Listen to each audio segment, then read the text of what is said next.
Sobre el manto de la noche está la luna chispeando. Sobre el manto de la noche está la luna chispeando. Así brilla fulgurando para establecer un fuero. Libertad para los negros, cadenas para el negrero. Zambalando, samba, zambalando. ¿Qué tienes tú que no tenga yo? Zambalando, samba, zambalando. ¿Qué tienes tú que no tenga yo?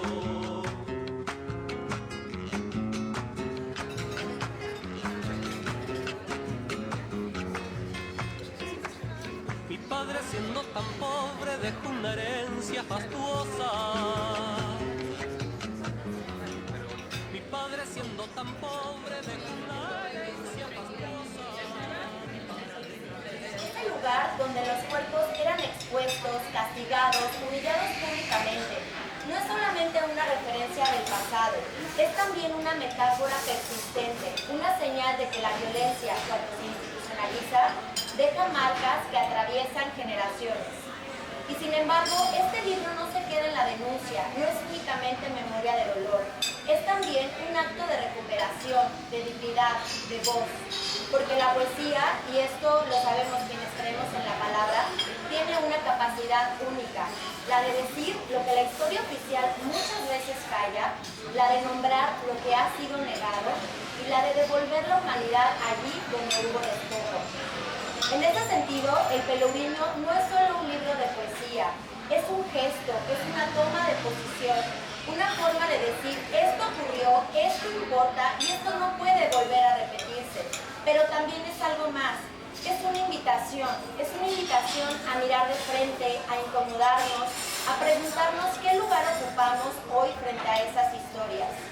Porque el racismo y la discriminación no son fenómenos del pasado, no son capítulos cerrados, son realidades que en distintas formas siguen presentes en nuestras sociedades, a veces de manera visible, otras veces de forma más sutil, más silenciosa, pero no por ello menos profunda.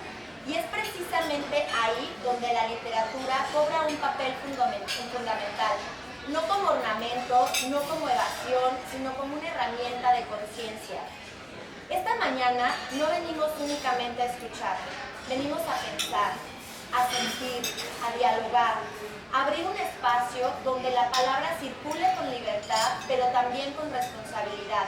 Porque hablar de estos temas implica reconocer que la historia no es neutral, que hay memorias que han sido marginadas, que hay voces que han sido silenciadas y que hoy, a través de la poesía, esas voces encuentran un lugar. El autor de esta obra, Marcelo Fabián Monjes, ha decidido asumir un compromiso, el de no mirar hacia otro lado, el de tomar la palabra y utilizarla, no solo como expresión, sino como herramienta de reflexión, de cuestionamiento. Y eso, en tiempos donde la superficialidad muchas veces domina el discurso público, es un acto valiente. Por eso, esta presentación no es solamente un evento cultural, es también un acto de memoria, un acto de reconocimiento y sobre todo un acto de dignidad. A lo largo de esta sesión vamos a tener la oportunidad de escuchar distintas voces, distintas miradas, que nos ayudarán a comprender mejor el alcance y la profundidad de esta obra. Cada una de estas personas que participará el día de hoy aporta una perspectiva única y sin duda enriquecerán este diálogo que hoy iniciamos. Antes de dar paso a la presentación de quienes nos acompañan, quisiera invitarles a algo muy simple pero muy importante. Escuchar con atención, leer con sensibilidad y permitir que la palabra haga su trabajo. Porque a veces una palabra bien dicha puede abrir más puertas que muchos discursos. Bienvenidos, bienvenidas a la presentación del Pelourinho.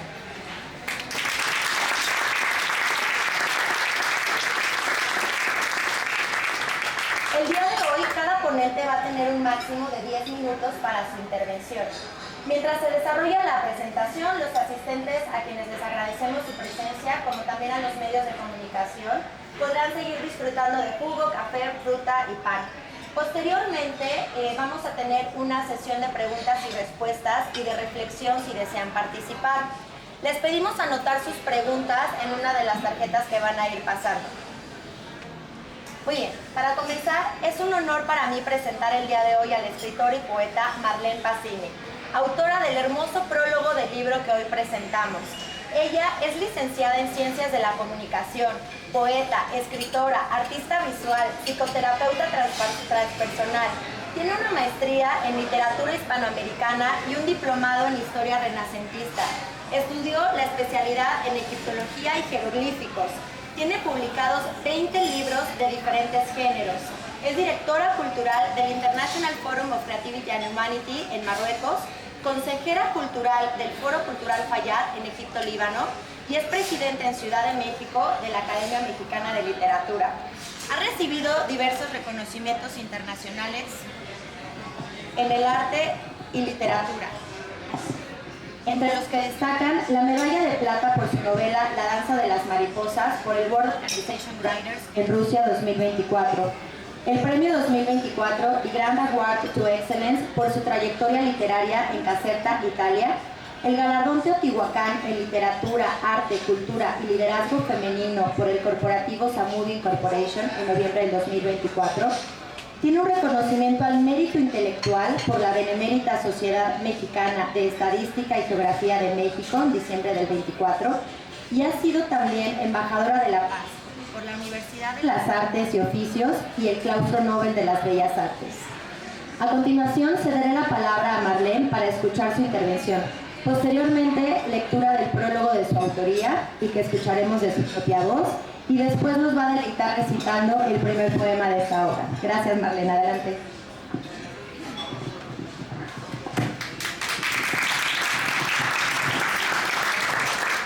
Bueno, pues muy buenos días a todos, a todas. Es un placer y un honor para mí estar aquí en esta presentación maravillosa de este libro que hoy se presenta, El Peregrino del escritor argentino Marcelo Fabián Monjes, y agradecer también al espacio que nos está brindando aquí en el lugar de La Mancha, un lugar hermoso en el que nos vemos rodeados de tantos libros y que nos acoge en esta maravillosa bienvenida y en esta presentación que por primera vez se presenta este libro, pero bueno, pues de alguna manera ya el escritor Marcelo Fabián Monjes, con una gran trayectoria también en este ámbito de las letras, del periodismo, y es un honor para mí poder estar aquí. Ser parte para mí de este libro no ha sido solamente una participación literaria sumada a mi trayectoria, es también una experiencia profundamente humana, porque el peregrino no es únicamente esa poesía, sino la voz que resuena en nuestros tiempos, y en cierta manera es un grito, una denuncia y una memoria que nos confronta con realidades que, aunque a veces queramos pensar superadas, permanecen en nuestro presente. El título mismo nos remite al peregrino, ese espacio histórico que está situado en San Salvador de Bahía, donde se encuentran todavía aquellas columnas de castigo público, de allí su nombre, símbolo brutal del poder colonial y de la humillación ejercida sobre los cuerpos esclavizados, principalmente de origen africano. Así que este libro es por tanto un nombre cargado de historia, de dolor, pero también de recuerdos. Y es precisamente a través de esa memoria la que Marcelo rescata y nos entrega con una fuerza poética que atraviesa nuestra psique. La esclavitud, como todos sabemos, no es una cuestión aislada, un fenómeno histórico que esté únicamente circunscrito a un solo territorio, ¿no? Se trata de una herida que, como ya sabemos, se ha extendido a lo largo de nuestro mundo, por todos los continentes, y que no es únicamente también algo del pasado. Como recordamos principalmente cuando en África pues millones de seres humanos fueron arrancados de sus tierras, de sus lenguas, de su cultura, de sus lazos sanguíneos, y que de alguna manera, bueno, pues alimentaron un sistema brutal, salvaje, que se fue creando a través del tiempo, a través de esa trata humana, y que hoy mismo pues sabemos que aún continúa, aunque quizás de diferentes formas y maneras de estar y de sostenerse, ¿no? bajo estas estructuras económicas basadas también en una explotación y por supuesto esa deshumanización. Y en América, por supuesto, ha sido uno de los principales continentes que hemos sido víctimas y también testigos de esta esclavitud, incluyendo pues también nuestro país, nuestro gran México, porque esa esclavitud pues también nos ha dejado una huella profunda, muchas veces silenciada en la memoria colectiva, y que se calcula, si más o menos nos vamos un poquito a datos, ¿verdad?, que durante la época colonial pues miles de personas africanas fueron traídas a territorio novohispano, donde pues trabajaron en haciendas, minas y ciudades en condiciones que negaban pues su dignidad más elemental. Estados Unidos también, ¿verdad?, fue uno de los lugares y de los países que también vieron de manera más cruenta esta esclavitud. Por supuesto, algo que a lo mejor no se sabe mucho, no se menciona o queda un poco ahí en entredicho, pues es en Brasil precisamente, donde la esclavitud marcó esos cuerpos que fueron azotados, y no solamente unos cuantos cuerpos, generaciones enteras que lamentablemente pues, fueron víctimas de esto. Y es aquí donde emerge uno de los temas esenciales que esta obra nos invita a reflexionar. Me refiero a la esclavitud heredada, porque la esclavitud pues, no termina únicamente con la abolición de un sistema legal. Se hereda en las estructuras sociales, en las desigualdades persistentes, en el racismo, en la marginalización y en las heridas invisibles que atraviesan nuestros tiempos. Se hereda en la memoria colectiva, pero también en un olvido omitido inconsecuentemente. Y nos hemos acostumbrado a pensar que la esclavitud pues, pertenece a ese pasado, o a los libros de historia, por ejemplo, ¿no?, a las imágenes lejanas de cadenas, mercados humanos, a montonales de películas hollywoodenses como El Gladiador, y así podríamos nombrar muchísimas, o a las películas, ¿verdad?, como decía, o la realidad, pero la realidad que nos confronta es otra, ¿no? O sea, lo vamos viendo y no podemos ocultar que esa esclavitud realmente no ha desaparecido.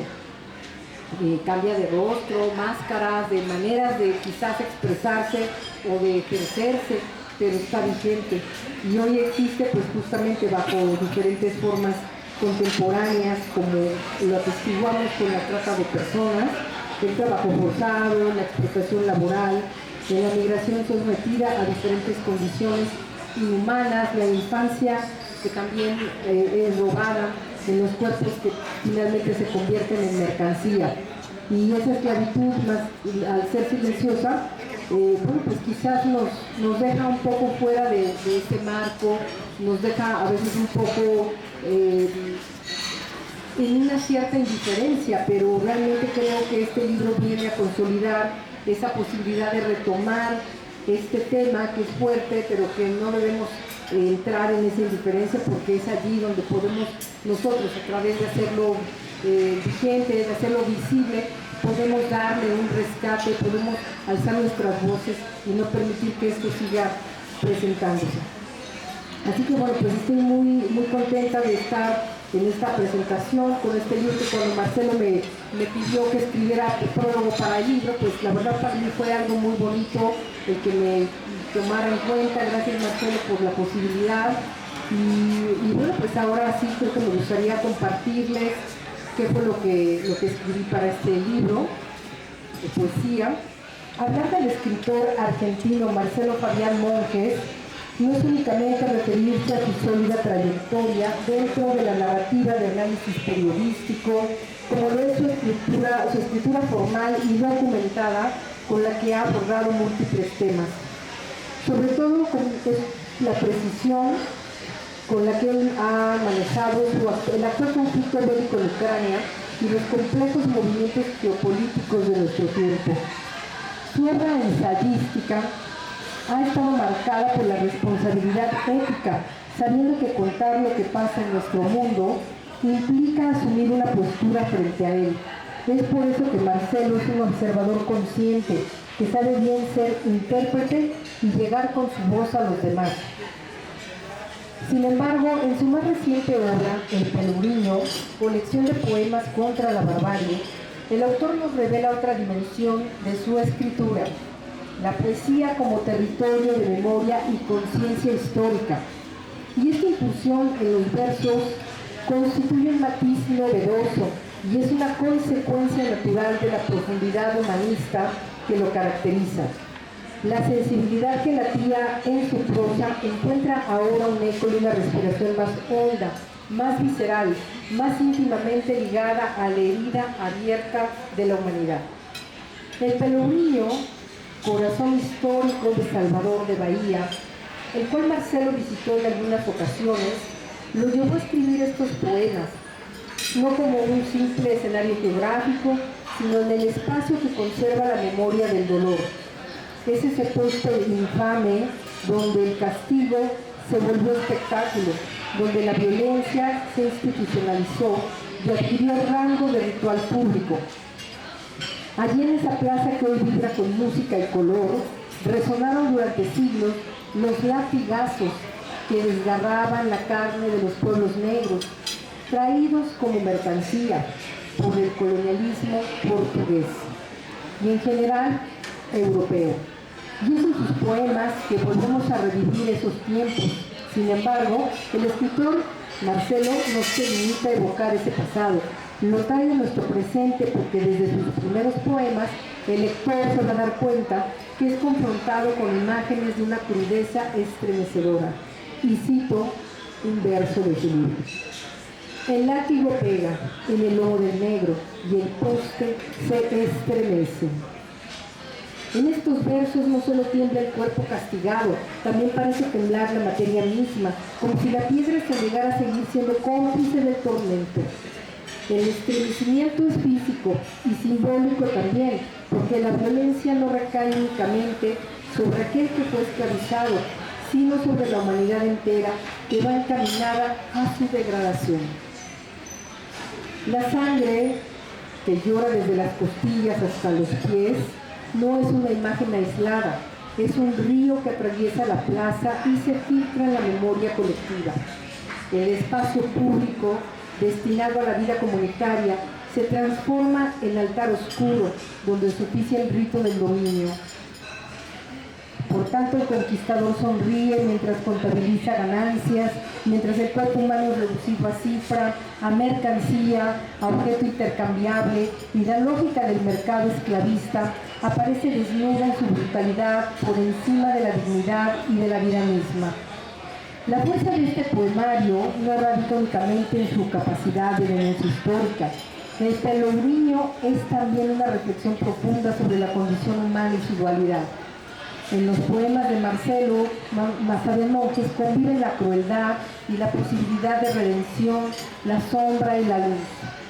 El negro que grita bajo el látigo y el que calla, entre comillas, tragándose la vergüenza para devolverla al conquistador. Encarnan formas distintas de resistencia, porque recordemos que no toda rebelión es visible. A veces la resistencia se vuelve memoria y supervivencia. La poesía en este contexto se convierte en acto de denuncia y en una manera de devolver la justicia a aquellos que fueron víctimas de la barbarie. Por lo tanto, el escritor devuelve voz a aquello que la historia oficial intentó silenciar. Cada verso es una lámpara encendida en la oscuridad de los siglos. En este poemario, estética y ética así van de la mano, ya que el desarrollo de los poemas sostiene la gravedad de la denuncia. Pero también en su escritura pues hay ese cuidado formal, sin embargo la violencia pues hace patente y ya encuadra con precisión el ritmo de los versos. Así que leer el Pelourinho exige lentitud. No se trata de un libro para recorrer sus páginas con prisa. Hay que caminar despacio por sus veredas de dolor y de memoria, por sus líneas que exaltan la bestialidad humana, como leemos en estos otros versos. El poder de hacer sufrir a otros sin que te pase nada, el poder de la impunidad. Y así, con la voz de esa memoria resuena en nuestros corazones el eco de aquella plaza, incluso cuando hoy la cubren cada año los carnavales, la celebración. Marcelo, entonces, este escritor, nos recuerda que la alegría actual no borra esa sangre antigua y ese grito de dolor que no ha sido anulado por el paso del tiempo. En ese sentido, el poemario trasciende la historia puntual de Brasil para llegar a toda América Latina y a toda la humanidad. La esclavitud no fue solo un episodio aislado. Tenemos que entender que es una herida que en realidad atraviesa continentes y culturas. Entonces, Monjes construye un puente entre Europa y América, entre lo indígena, lo mestizo y lo africano, entre un pasado colonial y las formas contemporáneas de violencia. Por lo tanto, podemos constatar que la barbarie no es una cosa exclusiva del ayer. Hoy sigue presente con nuevos rostros, nuevas escrituras, nuevas justificaciones. La palabra poética de Marcelo se convierte en ese espacio interior y el acto transformador, en la advertencia lúcida y la conciencia que se niega a sucumbir en el olvido. El Pelourinho funciona entonces como una autoconciencia poética y como un acto de justicia simbólica que restituye la dignidad de quienes fueron despojados de ella, y al mismo tiempo una invitación a revisar nuestras propias complicidades silenciosas, nuestras formas contemporáneas de exclusión y violencia. Por último, quiero mencionar que en estas misteriosas sincronías de la vida, y que la vida va tejiendo entre las obras y los destinos, no puedo dejar de resonar íntimamente con esta obra, El Pelourinho, de Marcelo Fabián Monjes, porque mientras leía estos poemas, regresaba a mí ese sentido de mi propia novela En la prueba del tiempo, donde narro el periplo del primer viaje de Vasco da Gama rumbo a las Indias, cuando volvió al continente africano y abrió rutas que no solo transformaron el comercio mundial, sino que consolidaron en una de las páginas más oscuras de la historia, la trata esclavista. En mi relato menciono cómo el comercio de seres humanos ya era practicado por los portugueses antes incluso de aquellas grandes expediciones marítimas y cómo entre mediados del siglo XV y las primeras décadas del XVI comenzó a intensificarse un tráfico que alcanzaría dimensiones devastadoras. Los datos históricos nos revelan que a lo largo de más de 3 siglos, millones de africanos fueron embarcados hacia América, principalmente fueron llevados a Brasil, convirtiéndolo en el primer destino de la esclavitud en el continente. Estas cifras escalofriantes que aún estremecen el corazón por su magnitud no son simples estadísticas, sino son vidas, nombres borrados y linajes fracturados, almas destrozadas. Por ello la poesía de Monjes no me resulta ajena, dialoga con mi propia conciencia narrativa, con esa necesidad de nombrar lo que fue silenciado y de devolver a la humanidad a quienes fueron reducidos a meros objetos de trueque, en esa convergencia de memoria histórica y palabra literaria. Nuestras obras se encuentran como 2 ríos que reconocen en su cauce la misma herida y la misma urgencia de dignidad.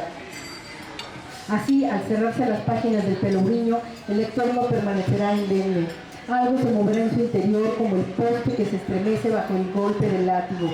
La poesía entonces habrá cumplido su tarea más alta, no solo evocar o conmover, sino despertar e interpelar en tiempos donde la barbarie sigue vigente, adoptando nuevos discursos y nuevas máscaras. Por lo tanto, la voz poética de Marcelo Fabián Monjes se alza como conciencia viva, como memoria eterna, como recordatorio de que el valor humano no puede ni debe ser objeto de violencia, de abuso, de barbarie, de servilismo, de esclavitud y de negocio. Y hasta aquí la lectura de este prólogo que escribí para El Pelourinho de Marcelo Fabián Monjes. Y pues nuevamente gracias, Marcelo, por las posibilidades de darme, estas páginas de tu gran libro. Y ahora, pues me permito, para concluir mi participación, darle una lectura a el primer poema con el que inicia este poemario. Gracias.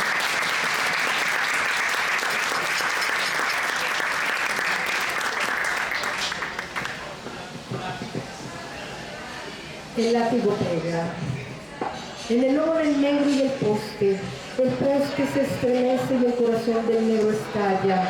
El dolor marca la memoria del negro para siempre y se inscribe en la infamia de la historia la conciencia de la humanidad. Calla, no ve nada, es ciega, también sorda y muda. La humanidad todavía no es la humanidad. apenas bestias salvajes que se creen dueños de otros hombres y otras vidas. El verdugo azota de nuevo. El lobo del negro, la humanidad calla, el conquistador sonríe. Afirma su negocio cada negro vendido como esclavo, suma la fortuna del esclavista, cada latigazo perpetrado en el pelourinho afirma su poder, el valor es muestra para todos de lo que es capaz el conquistador, una elegía que no tendrá fin. Cada latigazo insulta a la humanidad entera. Cada latigazo a cada negro se inscribe en la conciencia colectiva del mundo, sordo y ciego, y mudo tendrá que recordar al fin, aunque no quiera. En las letras escritas con sangre al pie del pelourinho, sellando el intento de solución del negro, derramado como cera en la escalera del pelourinho, de este y todos los pelourinhos, como parte de la historia de la infamia humana, como parte del primer genocidio en la historia del hombre, aunque los sirvientes del conquistador en el tiempo se esforzaran para enterrar el oprobio en el olvido. Aunque las dictaduras mandaran a quitar todos los pelourinhos para que se olvide la sangre vertida en cada latigazo, las marcas de todas las crueldades y todas las injusticias. Para los sirvientes contemporáneos de los conquistadores, la esclavitud debía ser olvidada para que no haya reclamos ni derechos.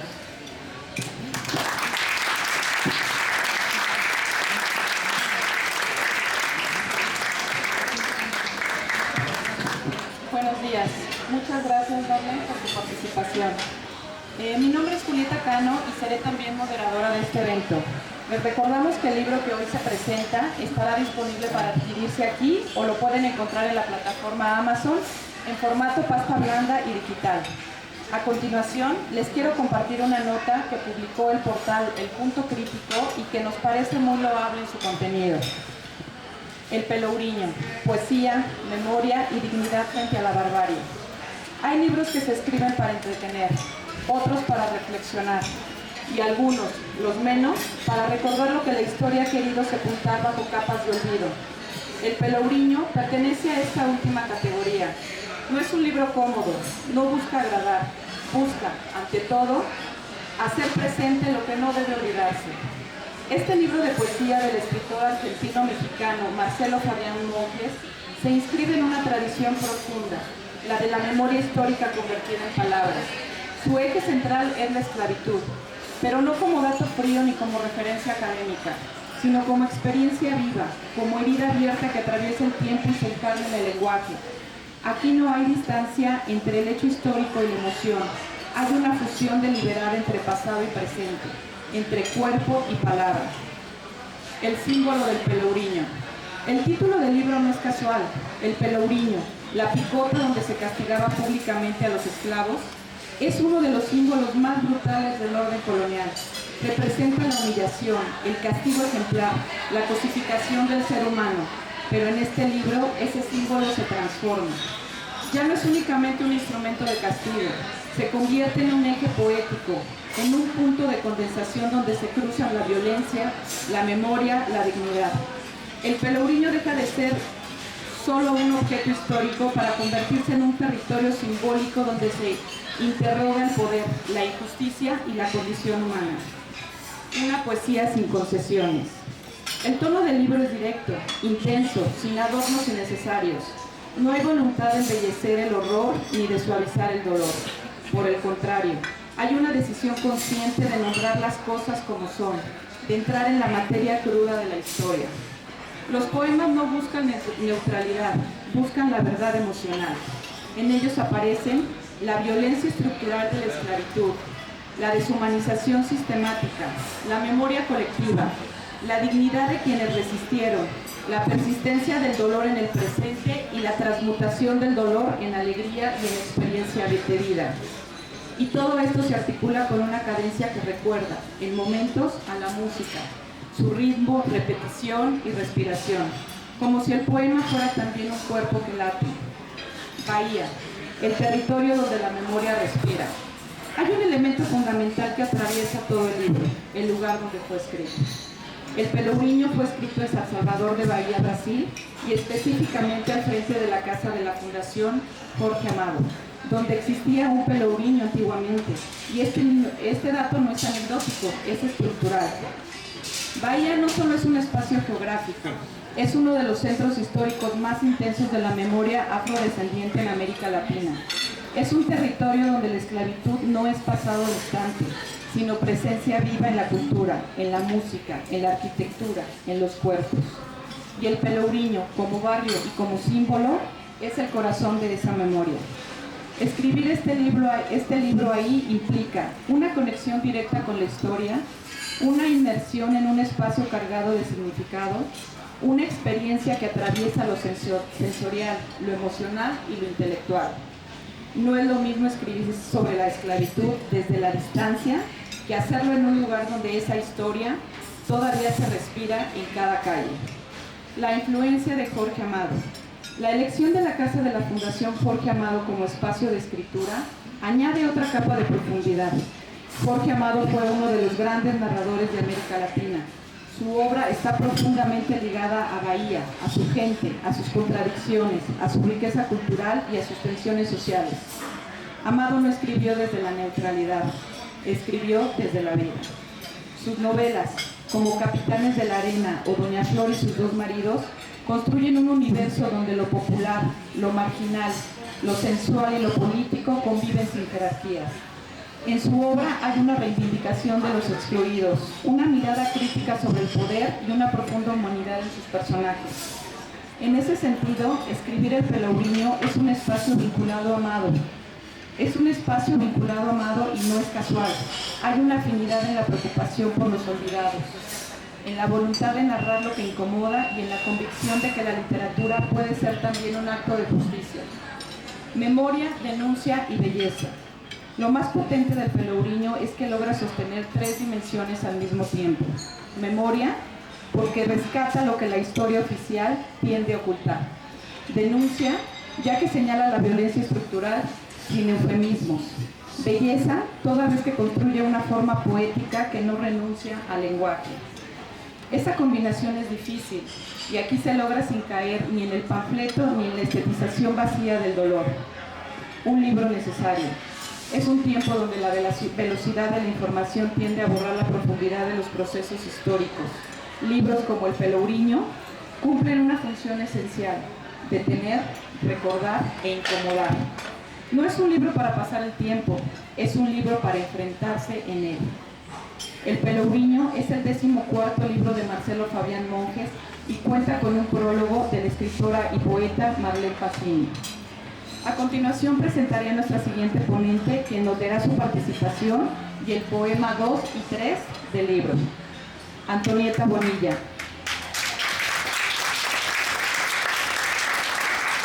Es licenciada en Derecho por el TEC de Monterrey, Campus Puebla. Tiene una licenciatura en Relaciones Internacionales por la Benemérita Universidad Autónoma de Puebla, formación que complementa con una maestría en Dirección y Mercadotecnia por la Universidad Popular Autónoma de Puebla. Su preparación multidisciplinaria le permite integrar una visión estratégica, jurídica y global en la toma de decisiones. Ha cursado diplomados en terapia breve y relaciones públicas, lo que enriquece su habilidad para gestionar relaciones interpersonales y comunicarse de manera efectiva. Antonieta Bonilla ha realizado estudios en la Facultad de Economía y Ciencias Políticas de la Universidad de Pavia en Italia, ampliando su perspectiva internacional y su comprensión del entorno socioeconómico. Su trayectoria combina liderazgo, análisis y versatilidad, posicionándola como una profesional comprometida y orientada a resultados. Démosle un fuerte aplauso, por favor.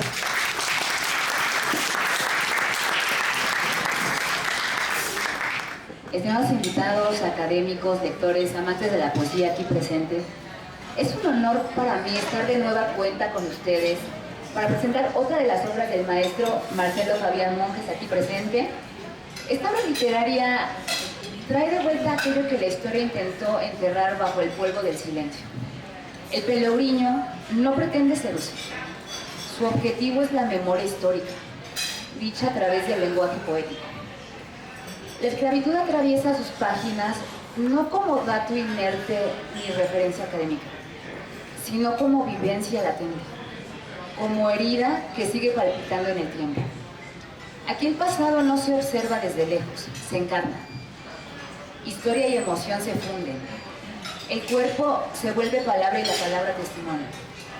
Algo que sin duda alguna el lector disfrutará antes de adentrarse en la lectura del Pelourinho es el maravilloso prólogo escrito por la poeta Marlene Pasini, aquí presente. Ella destaca que la fuerza mayor del Pelourinho reside en su capacidad de sostener simultáneamente tres dimensiones: la memoria, la denuncia y la belleza. Memoria porque rescata aquello que la historia oficial suele silenciar, porque da vergüenza. Denuncia porque señala sin rodeos la violencia estructural.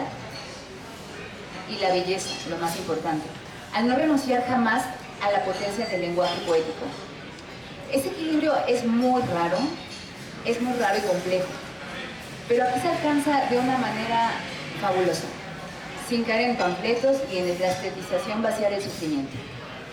Ahora bien, me permitiré leer los dos primeros poemas del libro para que les vaya yo dando pues una visión de lo que se van a encontrar en estas páginas.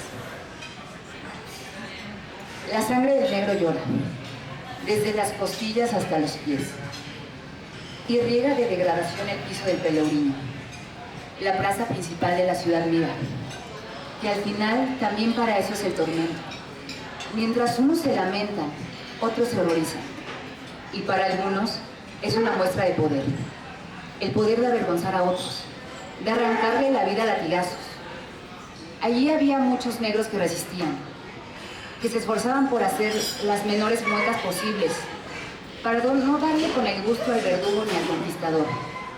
Pero muchas veces esto no era humanamente posible. La sucesión de latigazos harán sucumbir al más valiente. Había muchos que salían de allí directamente enfermos. Cada latigazo podía contarse en grados de fiebre. También había otros que se desmayaban y otros que ahí morían. Algunos porque no resistían los azotes, otros porque los azotes fueron previstos para eso. Una cantidad de azotes que sin tener escrita la pena de muerte, pero que él lo dispuso pero el que lo dispuso sabía que nadie lo resistiría. Pero también hubo ahí muchos condenados a muerte, sentenciados a ser asesinados a latigazos y a ser colgados en el Pelourinho por días. Una muestra de lo que era capaz el conquistador y sus sirvientes, con sentencias a muerte, a latigazos escritas y firmes. Así como unos escriben canciones, otros escriben muerte. Un dolor que con el tiempo había que quitar de las calles, del paisaje, del tiempo. El Pelourinho no podía negarse, pero tampoco recordarse. Al menos no tanto. No con las costillas del negro chorreando de sangre. No con el negro gritando en cada latigazo. No con el silencio del negro que callaba en cada humillación y se tragaba la vergüenza para devolvérsela al conquistador. Al final, en el piso del Pelourinho, de esa máquina de dolor y de muerte, había de todo. Había lágrimas vivas, orines, sudor y miedo, pero sobre todo, había sangre. Y esa sangre de noche era luminosa, cubría todo lo que yacía en el piso, como si éste estuviera cubierta de medusas melenas de león, dotadas de una luz fosforescente, que llegaría hasta nuestros días, en los recuerdos de los ancestros, pero también en la memoria de los espíritus que los negros trajeron como religión. Una fosforescencia que era un recuerdo de sufrimiento, de dolor, pero también luz en la resistencia. Un poder propio, una fuerza viva para luchar contra la opresión. Este es el primer poema, el segundo, perdón. Es bellísimo, podemos entenderlo algo tan crudo puede ser de igual manera bello, delatador, histórico. Lo disfruté muchísimo, la verdad. Y ahora me va a permitir leerles el poema número 3, que también lo van a encontrar aquí en el libro del Pelourinho, y dice así. Si el Pelourinho hubiera sido una persona viva, con conciencia, hubiera sido el primero en gritar de dolor, porque los pelourinhos podían encontrarse de todo. Hasta mujeres embarazadas eran atadas y azotadas en esos postes de madera, a veces de piedra, Así el castigo lo sufría no solo ella, sino de paso la criatura que tenía en el vientre, que como sería otro negro o negra, no tenía mayor valía que el precio por el que podían venderlos como esclavo el conquistador o su dueño o el patrón. A veces el espectáculo duraría horas, porque así lo disponía la utilidad civil o los sirvientes del conquistador. Como podía serlo la quema de herejes en la hoguera durante la Santa Inquisición o las ejecuciones públicas durante el Imperio Romano. Porque el castigo de estar atado a un poste y ser lacerado debía ser público, para que sirviera a los ojos de todos, para que el dominio físico se trasladase a la conciencia, para que la rebelión fuera una utopía absurda, para que la libertad fuera una idea inalcanzable. Cuando el espectáculo duraba horas en la hoguera, no se ejecutaba en el Peruriño un solo condenado, sino que a este le sucedían otros y luego otros. Y entonces la crueldad se extendía por horas, a veces por todo el día. Llanto de lágrimas, sombra de sombras. El negro yacía tirado al pie del Peruriño, exhausto, devastado, luego de la sarta de latigazos y después de la masacre física y de cada humillación. Así la violencia y el abuso ejercida contra un hombre atado, a veces contra una mujer amarrada, sometida, contra un negro azotado sin piedad alguna, era llamado justicia. Así la tortura se ejercía en las plazas públicas. Ese era el estadio de la evolución de la humanidad. Con el tiempo esto fue cambiando. Ahora sigue existiendo, pero con más recato. Llanto de llanto, voz de los quebrajos. Que no había consuelo para la familia, para quienes querían al negro, al verlo azotado hasta la infamia. Que no es poco el dolor para el alma, al ver a un ser querido siendo sacrificado a latigazos, a complacencia del amo. Que no es fácil comerse la indignación y la injusticia y transmutarla con el tiempo en algo útil, en algo bueno. Por todo eso pasó el negro. ¿Dónde empieza y dónde termina la dignidad humana? Muchas gracias. Hola, ¿qué tal? Muy buenos días. Bueno, quiero felicitar obviamente a nuestro querido Marcelo Fabián Monjes por esta y a su esposa Columba, porque es el equipo y a través de ustedes dos hacemos mucha conciencia en el planeta también. Y bueno, yo voy a leer la parte 4, que es de buena suerte. Son 4. Y de pronto estabas allí, atado en el Peruriño, temblando de miedo, listo para ser azotado, habiendo sido traído desde el África en un barco negrero, como si fueses una ave de corral o un perro salvaje del monte. Y ahora con furia el verdugo chicotea el látigo sobre tu hombro y lomo, ejecutando su miseria y su rabia, pero a él lo que hace sentir con poder. El poder de azotar a otros, el poder de deshacer vidas, el poder de la ruindad y de la bestialidad, el poder de hacer sufrir a otros sin que te pase nada, el poder de la impunidad, el poder de servir al amo, de humillar a tus iguales y de que te paguen por eso. Eso es lo que yo voy a leer. Pero quiero también decir que, bueno, hace 32 años precisamente empecé con Teorema Ambiental. Hoy lo que estamos viviendo es lo mismo. Sale el señor caminando con un látigo porque te suena el claxon, se baja del coche, te quiere pegar. Bueno, cosas terribles que hoy estamos viviendo y que además no nos damos cuenta. Es una concientización que todos los humanos tenemos que hacer para volvernos más humanos. Porque les cuento rápidamente, el cuerpo tierra, ¿sí? Es un cuerpo y está enfermo. Y nosotros somos una célula que componemos el cuerpo tierra. Si el cuerpo tierra está enfermo, ¿cómo estamos las células? Mal. Hoy en día todavía las venas, que son los ríos del cuerpo tierra, le echan colchones. Estamos tapando las venas del planeta. Y así sucesivamente en todo. Hoy en día también a través de, por ejemplo, aquí está cuerpo humano en armonía con el medio ambiente. Si no nos volvemos más humanos, no vamos a salvar el planeta y por ende todos nos vamos a ir al mismo lugar.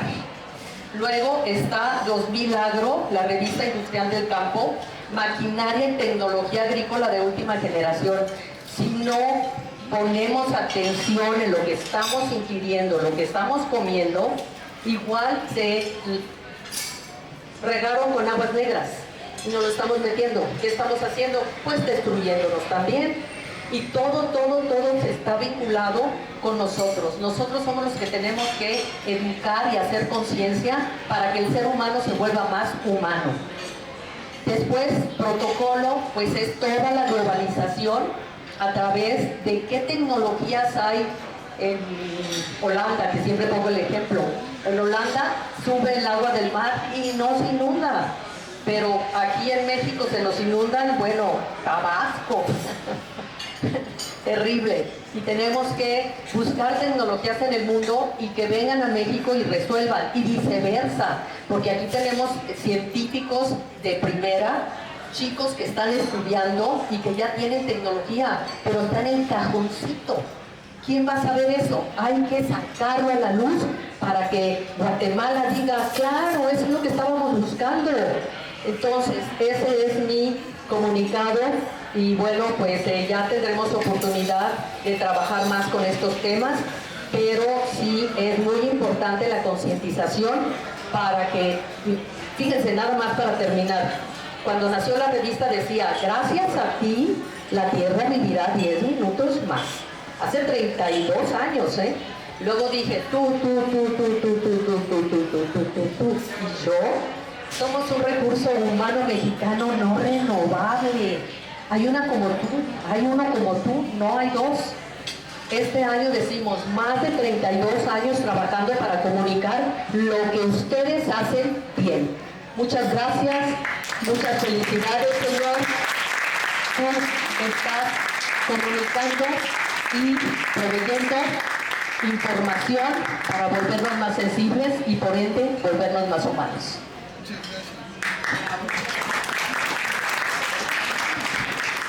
Muchas gracias. Gracias, Wendy, por tan emotiva declamación. Ahora voy a presentar a Leopoldo Mendívil. Es un honor presentar a uno de los autores más audaces y leídos de la narrativa contemporánea en México, Leopoldo Mendívil López. Nacido en Ciudad de México, Leopoldo no es solo escritor, sino un incansable investigador de las estructuras del poder. Egresado de la Universidad Iberoamericana en Comunicación, su trayectoria ha transitado entre la publicidad, el periodismo y la producción televisiva, colaborando en proyectos de gran impacto como la serie El Otro México y en medios como Milenio. A través de su célebre saga Secreto, que incluye títulos fundamentales como Secreto 1910, Secreto Azteca y Secreto Vaticano, Leopoldo ha perfeccionado un género propio, el suspenso histórico y político basado en una rigurosa documentación. Su pluma se caracteriza por desafiar las versiones oficiales, invitando al lector a cuestionar lo que creemos saber sobre el pasado y el presente, ya sea explorando los hilos invisibles de la Revolución Mexicana o los enigmas de la fe en el Vaticano, donde logra que el rigor de la investigación conviva con el ritmo de un thriller. Es ganador del premio Innova por su labor en la comunicación social. Hoy nos acompaña en la presentación de este libro de poemas de Marcelo El Pelourinho.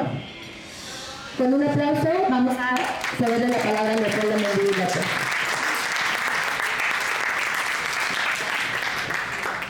Gracias. Bueno, voy a comenzar por agradecer a Marcelo. Es un honor ser tu amigo, ¿verdad? Te admiro mucho. Es un grandioso libro. Yo además quisiera hablar de este otro. Este gran análisis de Marcelo sobre la guerra en curso en Ucrania. Y es un ejemplo más de la barbarie.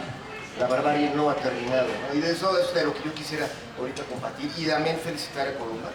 Me siento muy agradecido y honrado de hablar después de Wendy, porque tengo tanta admiración y aprecio. Y bueno, de tan grandes, maravillosas mujeres, admirables, ¿no? Y muy particularmente Marlene Pasini, que creo que su texto es tan rico como el libro mismo. Bueno, es decir, claro, es un poema maravilloso, pero este prólogo tiene parece algo increíblemente importante, que es contextualizar históricamente de qué se trataba el Perulino, para los que no sabemos, ¿no? Entonces, yo quiero decir que este libro me pareció estrujante, pero no solo por lo que describe del pasado remoto, si así se le pudiera llamar, no es tan remoto, pero es porque sigue la barbarie, ¿no? Eso es de lo que yo quisiera, a mí me dejó verdaderamente perturbado. Yo admiro mucho la poesía, pero este es un libro de poesía que parece, está hecho como cinematográfico, ¿eh? Pareciera en una película de Hollywood. Me hizo pensar en la película de La Pasión de Cristo, si es que la vieron, porque así es de terriblemente sensorial la descripción. Ahorita que voy a leer un pedazo, bueno, ya ha habido lectoras maravillosas que ya vieron cómo está sensorialmente el efecto que causa este libro. Es una gran obra literaria, es decir, de manejo de las palabras para crear un sentimiento. Yo hubo un momento que lo estaba leyendo y sentía un latigazo y dije, oye, no, ¿cómo eres, Marcelo? Pero ahora sí es un momento de hablar de la barbarie, ¿no? Es decir, porque el tema de Perulino, desde luego, nos habla de Brasil como si, bueno, claro, cometeríamos el pecado de pensar que Brasil, qué país tan malo por tener el Perulino. Y entonces yo creo que hay que hablar de América como tal. Tenemos una historia de la barbarie terrible, que nos incluye a los mexicanos, al que quiera ir al quemadero de la Inquisición. Está en el fuerte de San Diego, en la Alameda. Todos pasamos por ahí para comer un esquite. Y ahí por lo menos quemaron a 49 judíos. Claro, no hay que, tampoco quiero que digan, a la barbarie de la Inquisición española, ¿no? Murieron a la mera hora, bueno, fueron juzgados como 300 personas durante 120 años, tampoco es la gran cosa. Barbarie, por ejemplo, hay que mencionar que también en Argentina hubo una, ¿no? Es decir, la llamada campaña del desierto. Fue simplemente eliminar a pueblos que estorbaban, pero la más grande de las barbaries de América, hay que decirlo, es la de Estados Unidos. Hubo un señor que fue embajador de Estados Unidos en México y que muchos de ustedes lo han de haber conocido. En los libros, ¿verdad? Aquí debe haber varios libros y hay pronto uno de un servidor sobre el señor Joel Robert Poinsett, que fue el primer embajador de Estados Unidos en México, el que le puso el nombre a la Nochebuena, Poinsett, y imagínense, Nochebuena mexicana se llama así. Y aquí en México es un historial de crímenes los que hizo él, entre otros el asesinato de Agustín de Iturbide y su pérdida del poder, la intriga increíble, pero ese es tema de otra historia. La que me interesa para fines de la barbarie, que es el protagonista en el libro de El Gran Marcelo, la barbarie que hizo este hombre fue que al servicio del presidente americano Andrew Jackson se encargó de exterminar a los indígenas americanos. O sea, los indígenas americanos, Sioux, Apaches, hoy que son en Estados Unidos, es menos del 2% de la población de su propio país. Fueron recluidos a guetos, ¿verdad? Hoy se llama la nación Navajo, la nación Sioux, etc. Son campos de concentración dentro de su territorio. Y esa es una barbarie que se desapareció de la historia. Pero bueno, aquí podríamos hacer una... Yo digo que agradezco infinitamente a Marcelo. ¿Por qué? Porque yo siento que lo que nos unificó es que yo estoy así terminando, bueno, acabo de terminar un libro llamado Secreto Nazi. Se va a tratar, naturalmente, como podrán imaginar, de los nazis, ¿verdad? Pero la pregunta es, ¿quién les dio el dinero para que tuvieran ese armamento? Era un país en quiebra. Pero dejando aparte que ese es tema de otra historia, los enigmas de cómo se creó ese imperio barbárico, lo que hay en común es para todos hoy preguntarnos por qué existe la barbarie. O sea, y nadie aquí puede aventar la primera piedra. Yo debo decir con culpa que yo mismo de niño, hubo un momento en que con amigos le arrancamos las patas a una lagartija. O sea, todo el mundo tiene aquí algo que contar, vergonzoso y horrible, pero nos tenemos que preguntar por qué es así el ser humano. Porque aquí hay varias frases que son, digamos, deberían pasar a la historia de la literatura, pero voy a dar una, ¿no? A ver, aquí dice, el verdugo azota de nuevo el lomo del negro, la humanidad calla, el conquistador sonríe. Y aquí es donde vamos. Si no cambiamos esa parte de nuestra forma de ser todos, entonces voy a citar al señor Enrico Fermi, que debe haber libros de él aquí, el gran físico creador, junto con Lisa Meitner, ¿verdad?, de la bomba de fisión nuclear. Él dijo que a la humanidad le quedaban más de 100 años de historia a futuro. Dijo, simplemente conociendo a la humanidad y con lo que acabamos de descubrir, en 100 años ya no va a estar esto aquí. Y él hasta dijo la famosa paradoja de Fermi, que hoy es oficial en el mundo, comunidad científica, que decía, que él le preguntaron, ¿habrá civilizaciones en otros planetas? Y él dijo, miren, lo dijo en una cena con Albert Einstein, con Leo Szilard, con los grandes físicos de la época, y les dijo, observen las estrellas, lo que ven ahí es o un mundo de civilización, bueno, mundos de microbios, o rocas donde no hay vida, o cementerios, porque si uno de esas ya tuvo civilización y ya tienen la tecnología, hablando de tecnología como la que describe mi querida Wendy Cox, bueno, si ya tienen tecnología como la nuclear y son biológicos, se van a autodestruir, porque ese es el destino. Entonces, a lo que yo traía una lista, pero sería una exhaustivo e inútil, porque todo esto me inspiró Marcelo con su libro, me inspiró para decir, a ver cuál es el origen de la barbarie, y si es que yo la pregunta que quiero hacerle a mi queridísimo Marcelo, decirle, ahorita verán qué pregunta quiero hacerle, ¿verdad? Pero porque me dejaste intrigado, Marcelo, ¿verdad? Muchísimo. Pero hay una lista de cuáles son los genocidios más grandes de la historia, empezando por el Holocausto, ¿no? 7 millones, bueno, varían las cifras, ¿verdad? De ahí nos vamos al que ocurrió en Ucrania, nada menos, 1932. Y de ahí nos podemos ir para atrás y para atrás. ¿Desde cuándo empezó esta historia del terror? El genocidio, que va ligado mucho a esta idea de identidades, generalmente raciales, pero también religiosas. Bueno, yo fui a partidos del América contra Pumas, donde hubo golpes, yo participé, a fuerzas me llevó una novia. A mí me importa un comino realmente el fútbol, pero bueno, y hasta se estaban quitando la camiseta los que van conmigo. Yo dije, a ver, ahora es cuando hay que traerla, pero a lo que voy es, ¿por qué es este instinto que tenemos? Lo cual remite a que quiero decirles, hoy en día está ocurriendo en África algo increíblemente interesante, que es una guerra civil de chimpancés. Así como se los digo, hay muchos que dicen, no, los humanos no venimos del mono, de los simios. Y cuando alguien me dice eso, le digo, seguro que tú sí, o sea, mucho más que yo, porque esa negación es parte de lo que tenemos en común con los simios. O sea, ojalá pero proviniéramos de los perros, ¿verdad? O de los gatos, pero no, ni modo. Nuestro más cercano pariente es el simio, y el segundo pariente ni siquiera se van a imaginar cuál es. Hace poco fui al Museo de Historia Natural, y ¿saben cuál es el siguiente pariente más cercano al humano? Después de los primates, los murciélagos. Al que no me lo crea, se lo ha puesto, ¿eh? O sea, eso es algo un poco desgraciado. De ahí surgió la inteligencia en la Tierra. Pero a lo que vamos es, ¿qué es lo que está pasando en África? Esto ya había empezado desde 1974, y todo tiene que ver con este maravilloso libro de Marcelo. Para mí que destapaste una herida que es la máxima reflexión que hoy tenemos que hacer como especie. Porque o cambiamos o vamos a desaparecer por autodestrucción. Pero a lo que vamos en África, ¿qué es lo que está ocurriendo? Desde 1974, la muy importante, maravillosa y admirable Jane Goodall, una antropóloga, ella empezó esta investigación porque hubo un gran paleontólogo, Louis Leakey, que estaba investigando al Homo sapiens, bueno, Homo habilis, se encontró algo llamado Procónsul, luego él mismo, solo para que vean hasta dónde llega la barbarie.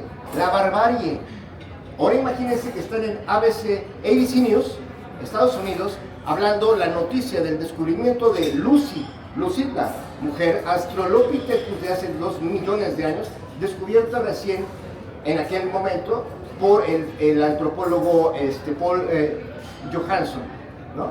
Y citaron también a Louis Leakey, que había sido famoso por descubrir el Homo habilis. Bueno, ahí en público, enfrente de la televisión del mundo, frente a 60 millones de televidentes, Louis Leakey agarró la imagen que había presentado este hombre Johansson y la hizo pedazos frente a la cámara. Dijo, eso no es cierto. Un antropoide. O sea, el propio paleontólogo se comportó como Lucy, o tal vez Lucy era más decente que él. Que hago un paréntesis, porque aquí el gran Marcelo nos habla de los negros que llegaron como esclavos. Sí, es verdad que son millones, lo dice Marlene en su muy importante prólogo, el contexto histórico. Pero ¿sabían ustedes que la desgracia viene de la propia África? ¿Por qué los negros no se defendían aquí en Brasil o en Estados Unidos? Porque ya traían unas guerras tribales desde África entre ellos. O sea, vaya, y no es para quitarles la culpa a los europeos. Qué desgracia que portugueses y ingleses encontraron hacer un negociazo con el tráfico. Aunque sí se defendían, por eso la capoeira, muchas cosas. Sí, sí, bueno, eso es importantísimo, ¿sí? De ahí surgieron esas artes marciales, como dice Marcelo, capoeira y demás. Sin embargo, lo trágico es que el comercio de esclavos ya era de la propia África. O sea, los mismos africanos hacían esta barbarie entre una tribu a otra, cosa que hoy en día continúa. Y continúa, ahí lo vemos reflejado en los chimpancés. O sea, hoy en día eso de los chimpancés hoy está ocurriendo. Bueno, al que le interese el tema por la parte antropológica, es interesantísimo, porque ahí es donde estamos viendo a los parientes más cercanos que tenemos. Pero en fin. Bueno, es que quería mostrarles de los apuntes, pero a lo que vamos. Bueno, hay un punto que antes de, bueno, ya no quiero expandir más esto, pero hay algo que quiero decirte, Marcelo, que tu libro, los dos libros creo que hay algo que tienen mucho en común, la barbarie, ¿verdad? Pero hay algo que es necesario decir, porque ahora que estábamos hablando de la historia de la barbarie, de los genocidios, hoy en día es una disputa. ¿Quién es el culpable? ¿Rusia o Ucrania? ¿De quién es Ucrania? Y siempre aparece este tema de que Rusia se apoderó de Ucrania. Yo no quiero, aquí es obviamente el tema que genera hasta golpes en las reuniones, pero quiero decir rápidamente, y todo esto porque el peluriño de Marcelo nos hace reflexionar, las discusiones de que si Rusia se apoderó de Ucrania. Y claro, sí, hubo un momento en que hubo una mujer que se apoderó de Crimea. ¿Alguien sabe aquí? Me imagino quién es. La gran Catalina de Rusia. Una mujer increíble que ni siquiera era rusa, era alemana. Su esposo era ruso, pero él empezó a traicionar a Rusia. En pocas palabras, mataron al esposo y quedó ella a cargo. Pero, y ella sí fue la que dijo, claro, en 1783, si no me equivoco, fue cuando ella dijo, se acabó Crimea, ahora va a ser de Rusia. Y yo les voy a preguntar a ustedes, ¿se les parece una criminal? Se apoderó, y muchos a la ligera van a decir, claro, es que, ¿cómo se atreve a apoderarse de otro territorio? Bueno, ahí les voy a contar la historia de ese territorio. ¿Listos para escuchar sobre la barbarie? ¿Sobre el genocidio? Bueno, ¿qué ocurrió? Que ahí, en Crimea, había algo llamado el Kanato de Crimea. Era la última parte que había sobrevivido del imperio de Genghis Khan, ¿verdad? Y ahí había una familia llamada Giray, que eran los que estaban dueños de Crimea. ¿Y qué era de lo que vivía ese estado? Del comercio de mujeres que secuestraban de Rusia y de Lituania y de Polonia para venderlas al Imperio Otomano. ¿Saben cuánto tiempo duró eso? Como 200 años. O sea, es como un cártel. En cualquier cártel mexicano es fresa a comparación de eso. Se calcula que fueron 2 millones de mujeres las que fueron secuestradas, traficadas al Imperio Otomano, a los árabes, hasta que Catalina dijo se acabó y a la fregada y tiró esa hampa que había. Solo comentario para el tema de Ucrania, ¿no? Mucha gente se le olvida ese pequeño detalle, pero es parte del peluriño. Y yo solo quiero, pues ahora sí que empezar a leer esta obra magna. A mí me correspondió el poema número 7. Y bueno, hay que realmente pues estremecernos un poco. Parte 7. La sangre del negro chorrea en el piso del peluriño y llega hasta nuestros días. Aunque el mundo de los opresores se esfuerce en ser olvidado, hay quienes no olvidamos, porque sin memoria no hay humanidad.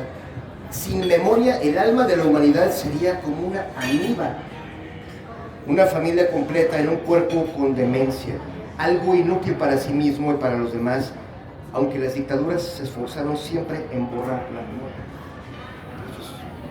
ciertísimo. Hay quienes han hecho de todo esto una equivocación, un archivo colectivo de las heridas de cada curación, y con la memoria colectiva se transmutaría cada acto de resistencia en danza, en una creencia, en una nueva alegría, porque el negro supo convertir la humillación y el sufrimiento en el pelureño en liberación y alegría, con el tiempo en una nueva vida, sin conquistador ni conquistado. Felicidades, Marcelo. Gracias por invitarme. Perdón, solo un pequeño detalle, porque en esta investigación, yo obviamente, igual que todos, nos preguntamos, ¿y de dónde viene la barbarie? ¿Por qué los simios se comportan así? Y bueno, nos preguntaremos, ¿es exclusivo de los humanos? Y quiero decirles, cuando alguien analiza el tema de Hitler, hay un psicólogo que todos admiramos, sin duda alguna, Carl Gustav Jung. Él decía, hay determinados momentos en que cierto individuo encarna el alma colectiva de una sociedad, algo que estaba por ahí dormido. En el caso de Alemania, él dijo, es el espíritu del dios Odín, Wotan, de los germánicos, pero que de repente se encarnó en Hitler. Y es cuando toda la horda cambia de modo y empieza la actitud como cuando va uno al Estadio Azteca y están los Pumas y el América, ¿no? Esto solo para decirles, hay un caso que siempre a mí me ha intrigado. ¿Sabían que un saltamontes es al mismo tiempo la langosta que arrasa naciones enteras? Es el mismo animal, pero cuando hay hambruna cambia el modo biológico, es como un cambio de metabolismo. Y hoy en día ya sabemos qué es lo que lo causa. Esa sequía detona una excreción extra de serotonina y un grillo se vuelve una langosta y cambia. Eso ojalá que es lo que nos pasa a todos en este planeta cuando hay un líder que nos mete el odio. Y eso tristemente es la barbarie que continúa. O sea que, Marcelo, millones de gracias por haber escrito este libro. Muchas gracias, damos el agradecimiento a la participación de Leopoldo Mendívil. A continuación, es un honor presentar a Desiree Navarro. Ella es periodista, conductora y escritora con más de 25 años de trayectoria en la industria de la moda, la comunicación y las relaciones públicas. Cuenta con una licenciatura en Publicidad y Mercadotecnia. Ha complementado su formación con estudios en CASALAM, el ITAM y una maestría en Responsabilidad Social Corporativa en Madrid, España. Desiree es autora de obras claves como El libro del amor en México y ¿Es posible morir de amor?, además de haber sido editora y colaboradora en reconocidas publicaciones como Vogue, Harper's Bazaar y Vanidades. En televisión ha destacado como conductora de programas especializados y espacios informativos. Es socia y directora de Estrategia y Relaciones Públicas y ha sido asesora de imagen de destacadas figuras del ámbito político en México. Su labor también se extiende al ámbito social, con más de 14 años de trabajo en fundaciones y organizaciones civiles. Actualmente es directora general de Igualdad de Género y No Discriminación en la Alcaldía Coyoacán. Desiree Navarro ha recibido múltiples reconocimientos, entre ellos ser nombrada una de las 100 mujeres influyentes de México y una de las 50 mujeres admirables. Su trayectoria refleja una vida dedicada a la comunicación, la moda y el impacto social. Desiree leerá el día de hoy los poemas 8 y 9 de esta obra. Démosle un fuerte aplauso, por favor.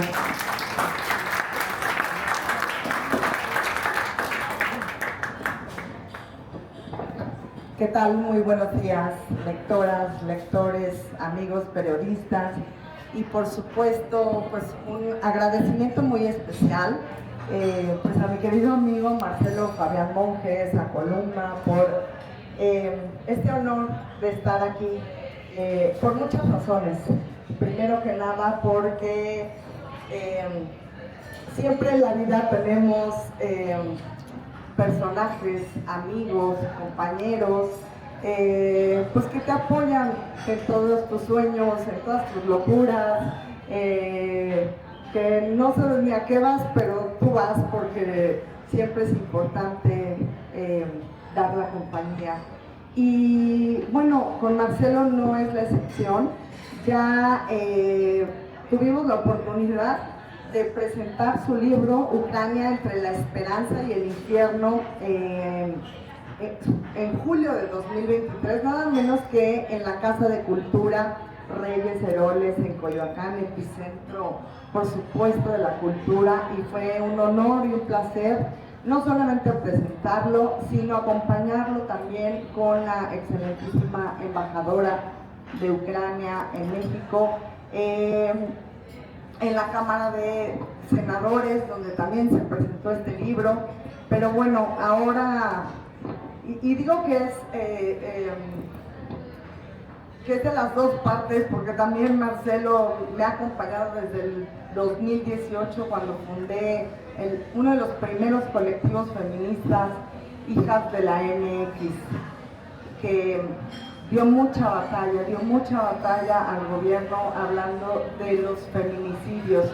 Y bueno, si bien, como bien lo dicen, en mi trayectoria, muchos años me dediqué a impulsar el clúster de las industrias, de la moda, del calzado, del vestido, de la joyería.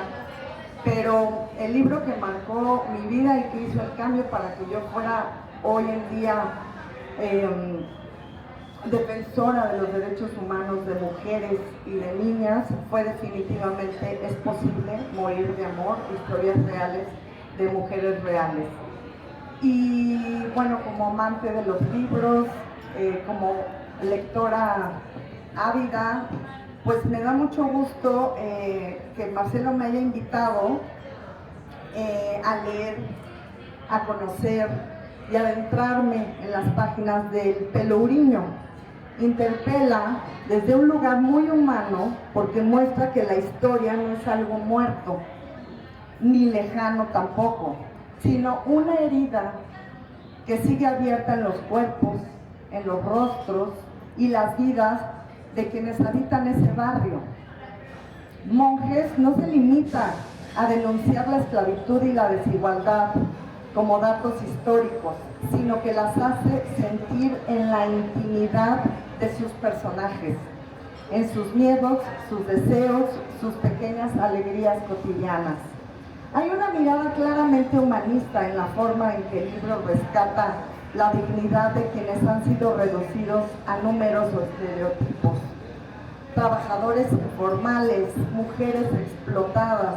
El Pelourinho aparece como un escenario donde conviven el turismo y la miseria, la fiesta y la tristeza, la música y el recuerdo del castigo. Pero el foco nunca está solo en la tragedia, sino también en la resistencia, la creatividad y la capacidad de seguir adelante. En ese sentido, la obra invita a mirar con más empatía los espacios folclorizados por el turismo hoy en día. Detrás de la postal colorida hay personas con historias profundas, con dolores heredados y con una lucha diaria por ser reconocidas como sujetos plenos. El libro sugiere de manera sensible que una verdadera comprensión del presente exige escuchar esas voces silenciadas, mirar la historia de frente y reconocer que no hay justicia posible sin memoria ni respeto por la humanidad de los otros. Y platicábamos hace un par de días, Marcelo y yo, en la oficina, que habemos dos tipos de personas: los que decidimos hacer las cosas y las hacemos, y los que pasan por la vida soñando sin hacer nada, sin aterrizar las cosas que quieren hacer. Pero también habemos dos tipos de personas, y este es el mensaje que les quiero dejar el día de hoy. Habemos personas que nos duele lo que les pasa a los demás y actuamos en consecuencia. Y también hay gente que pasa de largo y dice, no, yo ese tema es horrible, yo no quiero saberlo, yo no quiero conocerlo, yo no quiero concientizarme acerca de lo que está sucediendo. Caso muy concreto lo que pasa en México. No nos vayamos más lejos, no nos vayamos a la Alemania nazi, no nos vayamos a Brasil del siglo pasado. Está pasando en México. tenemos campos de concentración en nuestro país. Somos el primer país mundial en violencia contra los niños, en desapariciones forzadas, en pornografía infantil, en fosas comunes. Caminamos sobre una fosa común en este país. Entonces, habemos dos tipos de personas, señores y señoras: los que hacemos algo, los que nos importa lo que está sucediendo y actuamos en consecuencia. Y es por eso que llega el Peloriño, para recordarnos que la barbarie está más cerca de nosotros que nunca. Y me permito leer el poema número 8. Las sombras cubren el Peloriño.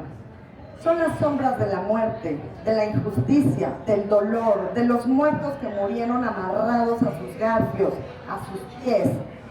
Allí pueden verse todavía las sombras de los negros, que fueron masacrados, y con ellas las sombras del alma del verdugo, que más allá del tiempo nunca tendrá paz. El Peloriño provoca estupor, aunque allí ya no haya nadie, aun cuando no haya esclavos siendo desarmados por un látigo.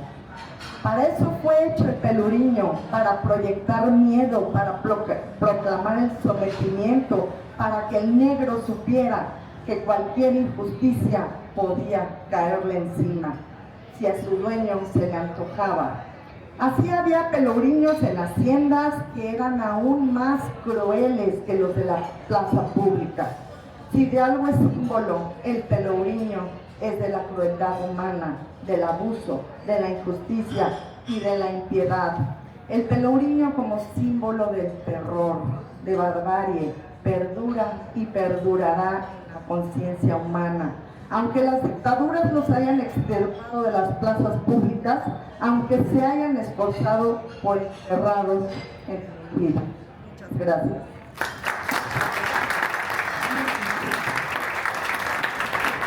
Muchas gracias.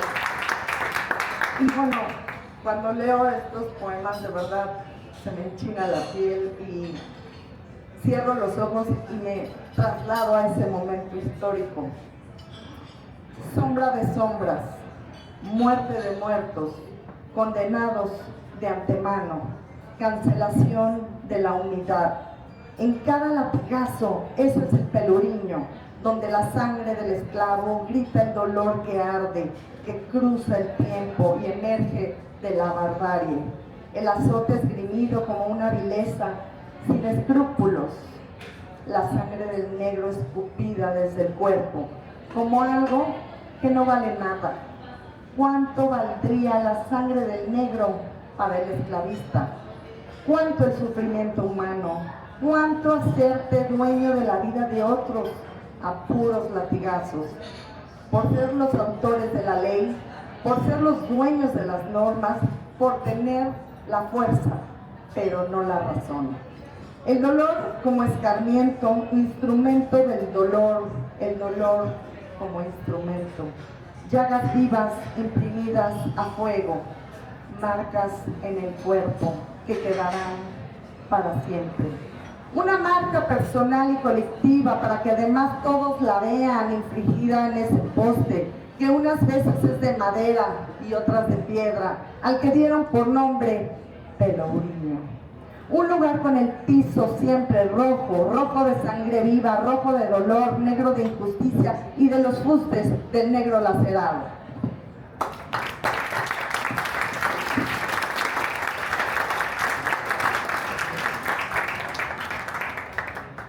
Gracias, muchas gracias por esa lectura. Bueno, pues ahora tengo el honor de presentar, ¿a quién creen? A Marcelo Fabián Monjes, autor del Peloriño. Un fuerte aplauso. Una voz poética capaz de transformar la emoción, la memoria y la experiencia en la palabra viva. Marcelo ha militado en diversas organizaciones de derechos humanos desde que tenía 15 años. Ha sido asesor en derechos humanos en diferentes legislaturas en el Senado de la República y en la Cámara de Diputados en México, y es autor de los siguientes libros. Vean: A los 500 años de la ocupación de América, en 1992, prologado por el Premio Nobel de la Paz Adolfo Pérez Esquivel. En 1995, Chiapas, cuando la dignidad se levanta y camina, que cuenta con un prólogo de Osvaldo Bayer, autor de La Patagonia Rebelde. Un llamado a la humanidad contra el exterminio de la especie, en 2002, con reseña de Carlos Monsiváis. Es un libro que comprende un compendio de propuestas en contra del neoliberalismo, el armamentismo y la guerra. En 2007 escribió la novela Lucila, entre el mar y el fuego, y en 2011 la novela Cuando hablo con vos. En 2017 escribió Trump, la resistencia, y en 2021 Los aprendizajes de la pandemia en México, las consecuencias de un manejo criminal. Putin, la invasión a Ucrania, la amenaza contra toda la humanidad, en 2022. Ucrania, entre la esperanza y el infierno, en 2023. El derrumbe de México, un peligro real, conversaciones con Jesús Ortega Martínez, en 2023. En 2024 escribió la novela Divina Mar. Y también en 2024, El peligro de una tercera guerra mundial, errores y alarmas en la guerra de Ucrania. En 2025, La encrucijada de la paz en Ucrania, un libro que han estado mencionando el día de hoy. Y en 2026, El Pelourinho, colección de poemas contra la barbarie.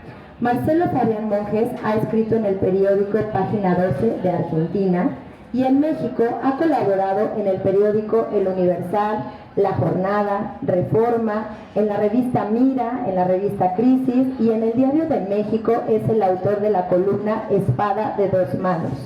Marcelo recibió el Premio Internacional de Periodismo por Análisis Geoestratégico en 2024, otorgado por el Club de Periodistas de México. El día de hoy celebramos no solo un libro, sino también la mirada de un poeta que nace de la palabra, un puente entre el alma y el mundo. Démosle un fuerte aplauso.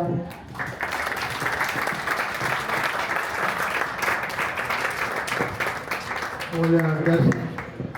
Bueno, voy a empezar por el agradecimiento porque una vez me olvidé de Columba y acabó toda la exposición. Estaba Ángel ayudándonos con el Zoom, estaba la pandemia, era un libro sobre la pandemia, y me dijo, no me agradeciste a mí, ya había acabado y ya no tenía cómo agradecer. Entonces, primero gracias a Columba que subió el libro, lo corrigió, todo lo demás. Columba como equipo vale por 20, si se enoja también vale por 20, ahí no se la recomiendo. Por 50. Sí, le quiero agradecer a Marlene que hizo el prólogo, que es un prólogo muy lindo. Un prólogo es como un enorme regalo en la vida de alguien, es un hito, una piedra fundacional, no es cualquier cosa.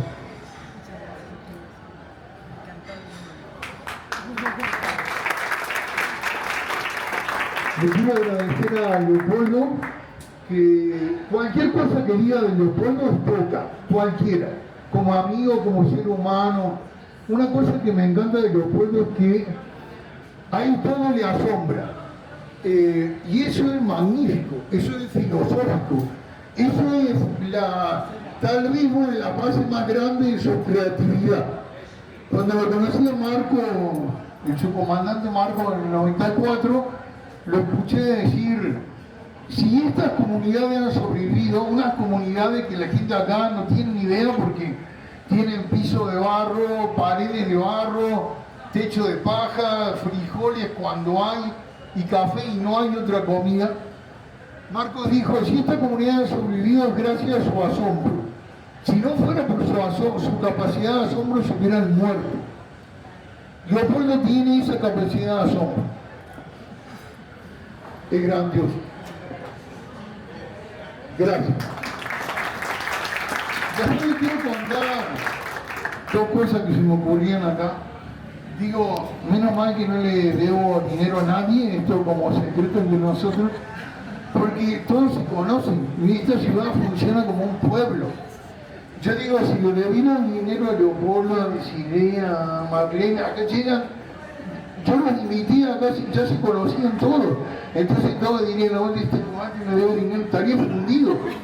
Había trabajado en la Cámara de Diputados y en la Cámara de Senadores iba con una senadora, me encuentro un montón de amigos de la Cámara de Diputados y igual, digo, menos mal que no le debo dinero a nadie porque estoy tranquilo, nadie me va a reclamar. La otra, la toqué a Antonieta, le toqué los dedos ahora para pasarme el micrófono y la sentí nerviosa y pensé, toqué sus nervios.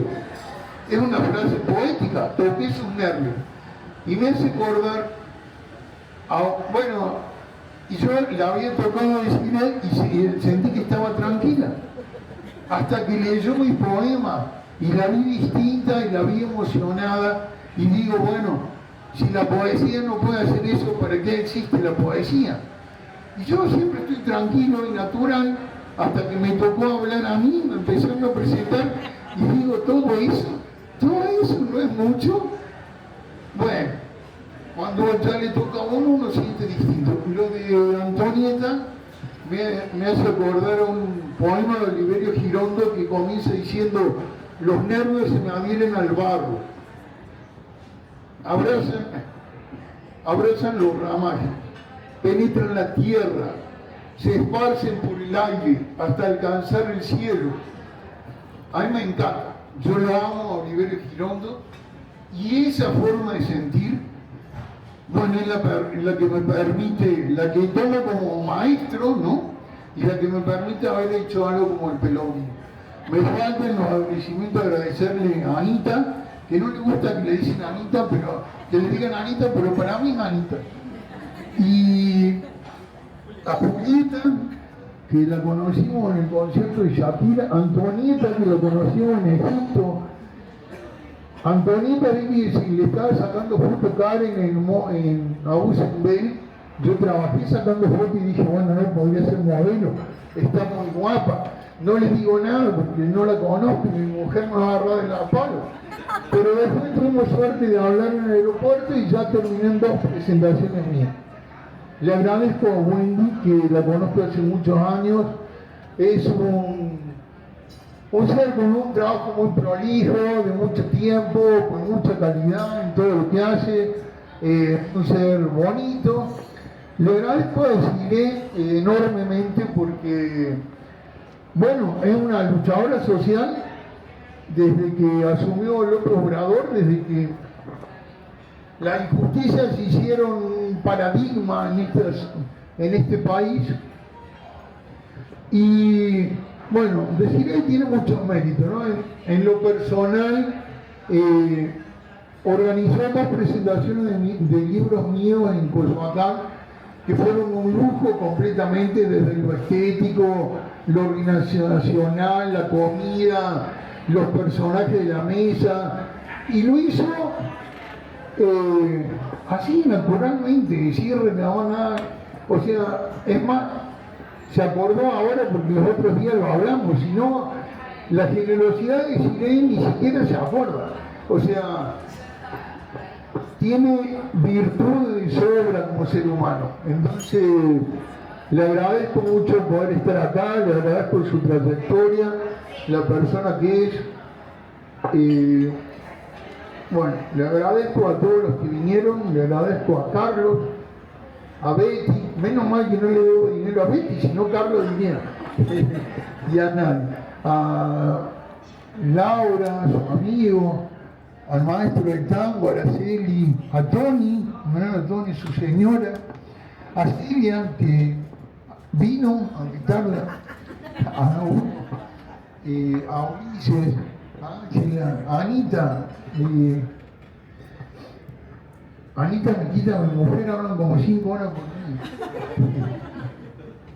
Bueno, con el tema del pelourinho, les voy a contar otro secreto. El pelourinho tiene como origen, de alguna forma, como proyecto, a Marlene.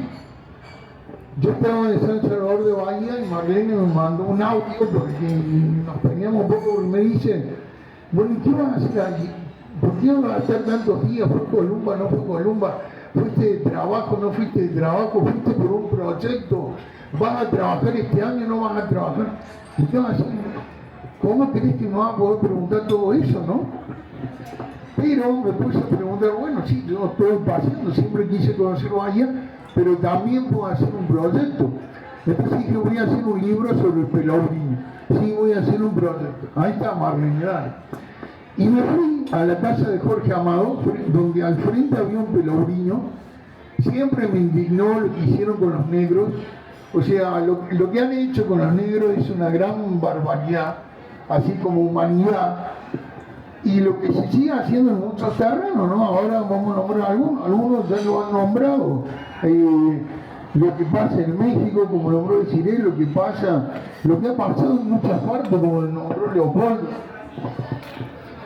Al frente de la casa de la fundación de Jorge Amado era el escritor brasilero más grande en la historia de Brasil, un enorme así en la concepción, la capacidad de escribir, en el tamaño de sus libros, en lo que lo busca. Y ahí había un pelourinho. Se dice que de cada 2 negros que embarcaban en África, solo uno llegaba a las costas brasileras por las condiciones, por la comida, por los latigazos, o sea, de 2 moría uno.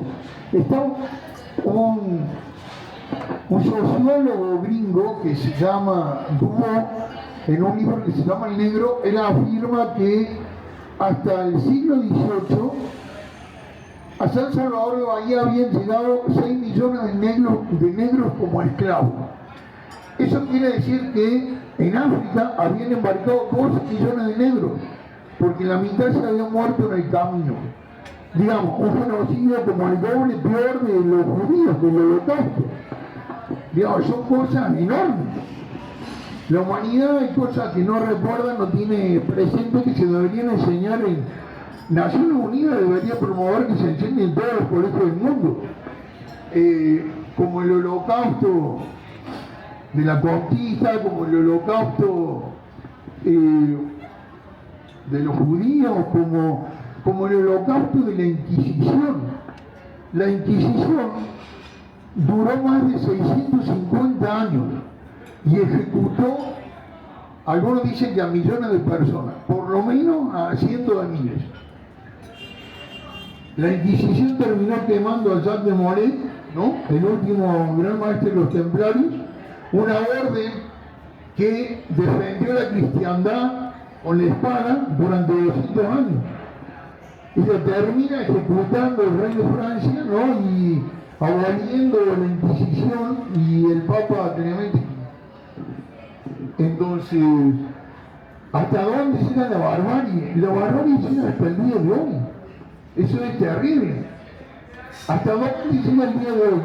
Los otros días en Polanco, una suegra mató a la nuera diciéndole que su hijo era de ella. Bueno, la historia de la esclavitud tiene eso de terrible. O sea, la capacidad de volver al otro una cosa, de que el ser humano sea un objeto. Nosotros vivimos en otro tiempo, no tenemos idea. Yo viví en Brasil cuando era chico, conozco mucha gente que su abuelo fue esclavo, que su bisabuelo fue esclavo. Imagínense lo que es decir, tú ahora eres mía, vas a ser, yo soy tu dueño, vas a hacer todo lo que yo diga, desde que te levantes, cómo te vas a vestir, cómo te vas a parar, qué tienes que cocinar, qué tienes que comer. Es algo terrible. Bueno, por suerte, legalmente se terminó, pero de muchas formas continúa. Hoy hay tipos mexicanos que creen que su mujer es su objeto y que dicen, tú eres mía. Y hay tipos mexicanos que dicen, si no va a ser mía, no va a ser de nadie. Y la terminan matando. Y así están los feminicidios.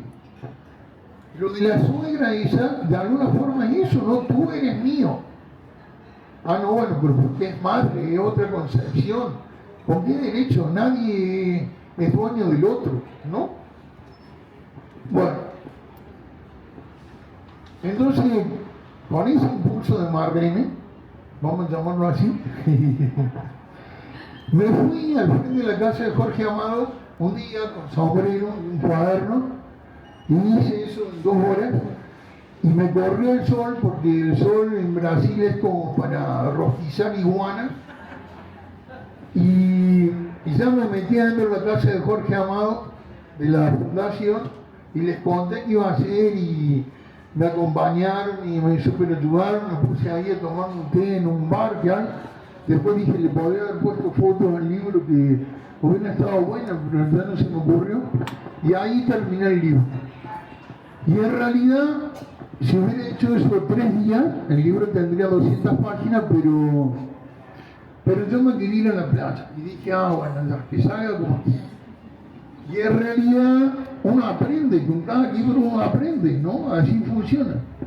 Entonces ahora estoy escribiendo un libro sobre las desaparecidas en México, también de poemas, y los desaparecidos, que ya invité a decir a la mesa, están todos invitados. Me gustaría llevármelo a todas las presentaciones.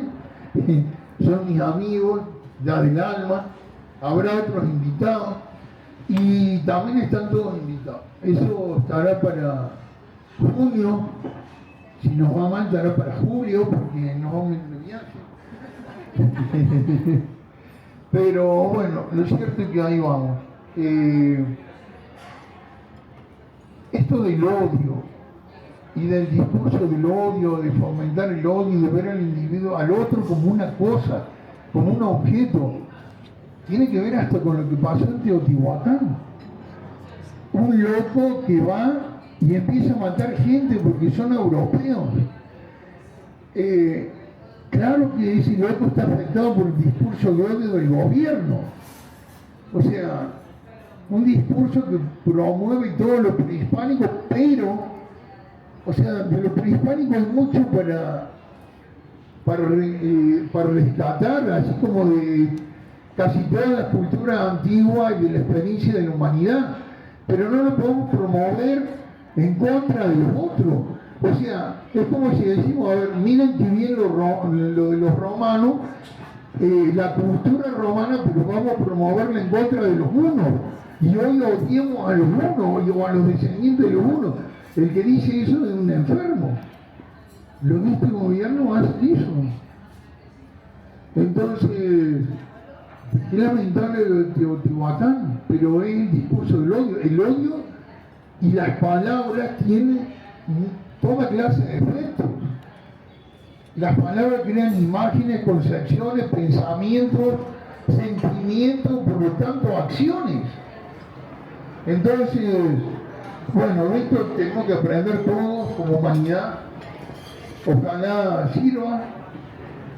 Y bueno, les agradezco a todos poder estar acá, haber venido. Para mí es un honor. Me alegra mucho verlo, les agradezco mucho sus palabras. Le agradezco a Dios y bueno, espero que nos veamos en junio para el otro libro, ¿no? Gracias.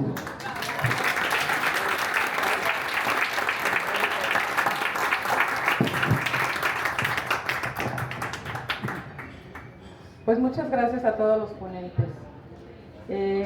Ahora me permite abrir sesión de preguntas y respuestas y me hicieron llegar algunas en sus notitas y comenzaremos.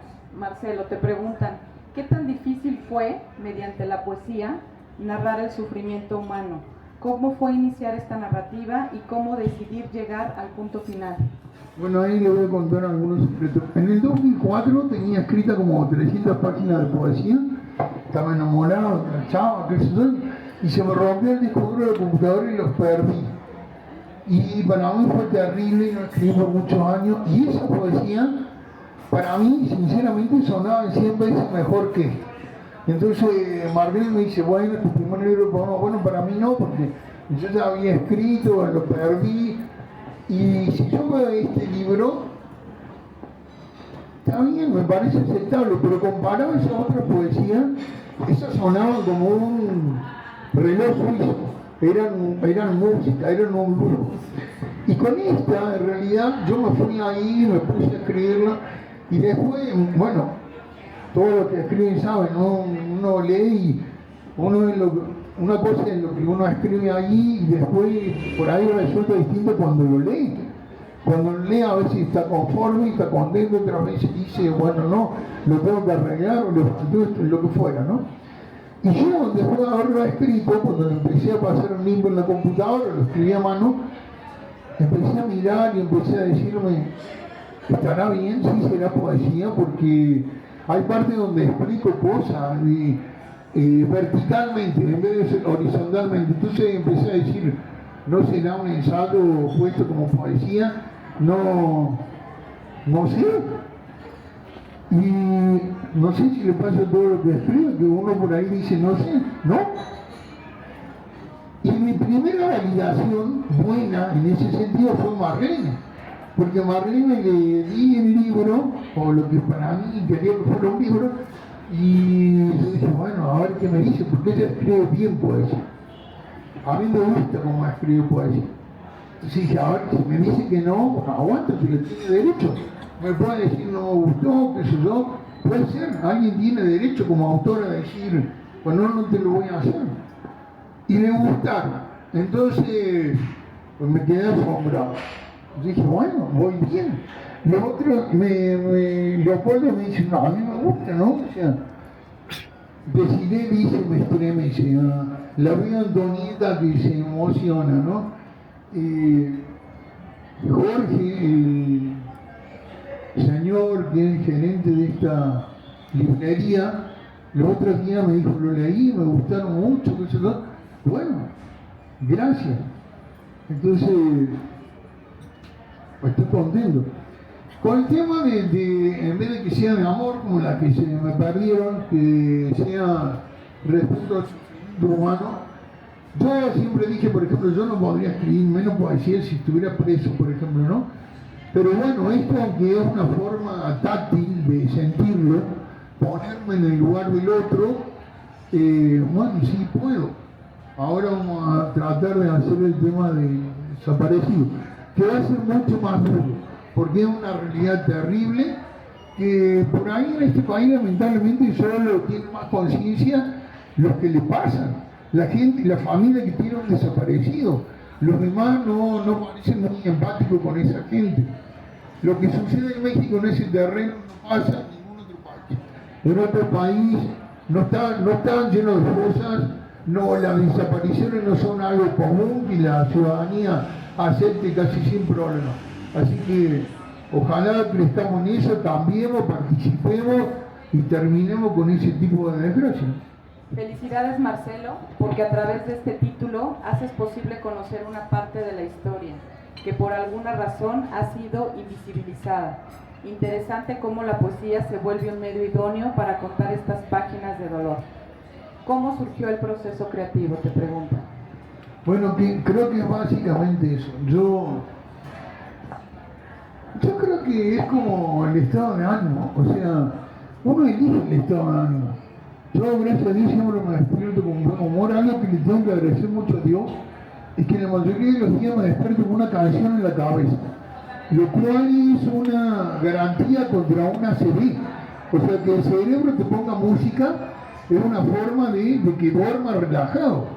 Y para que yo no tenga buen humor, después me tienen que arruinar el día, porque yo me despierto de buen humor.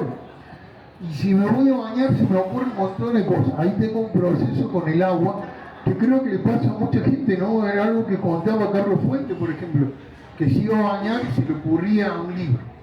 Entonces, yo creo que es un estado, o sea, si uno, como la felicidad, que también es una decisión, ¿no? Hay gente que está deprimido casi por costumbre, y otros no, otros estamos bien por costumbre. En ese sentido, yo valoro mucho el pueblo brasileño. Ellos están contentos siempre. Están pobres, pero están contentos. Están, no sé, tienen circunstancias difíciles, están haciendo música con el tenedor, con la cuchara, donde los días están bailando. Y no es una cuestión frívola, es un estado de ánimo natural. Bueno, yo creo que la creatividad puede ser así. Muchas gracias. Me voy a permitir leerte otras felicitaciones. Dice, felicidades a Marcelo por la presentación del libro El Pelourinho. Pregunta, ¿qué descubriste de ti mismo mientras escribías sobre un dolor, una violencia histórica contra un pueblo, ese peso de generaciones oprimidas? Yo, bueno, empecé a ir a Brasil cuando tenía 10 años y el otro día le mostraba una foto mía a los dedos del grupo Salinas. Le regalé una foto donde yo tenía 8 años y estaba en una unidad básica peronista. La unidad básica es un local partidario. Ahí estaba con mi abuela, mi hermana. Pero ¿por qué les muestro eso? Porque yo no era un niño que iba a jugar a la bolita o a la pelota en un rincón del local partidario. Yo era un niño que miraba cómo se organizaban, qué sentía la gente, por qué estaban ahí, cómo veían a los otros del otro partido político. Eso me permitió, por ejemplo, en el 83 decir, va a ganar Alfonsín en Argentina. Y en Argentina todo el mundo decía, va a ganar el peronismo. Es que si uno veía las movilizaciones del peronismo, eran algo completamente abrumador. Lo único lógico después de ver eso era decir, va a ganar el peronismo. Y yo decía, no, va a ganar Alfonsín. Y todo el mundo me decía, estás loco. Ganó Alfonsín. Cuando ganó Alfonsín me vinieron a decir felicitaciones. En Brasil yo de chico hacía lo mismo, miraba cómo eran los negros. ¿Por qué sienten así los negros? ¿Cómo son la gente que han tenido abuelos esclavos? Eran distintos, no eran iguales.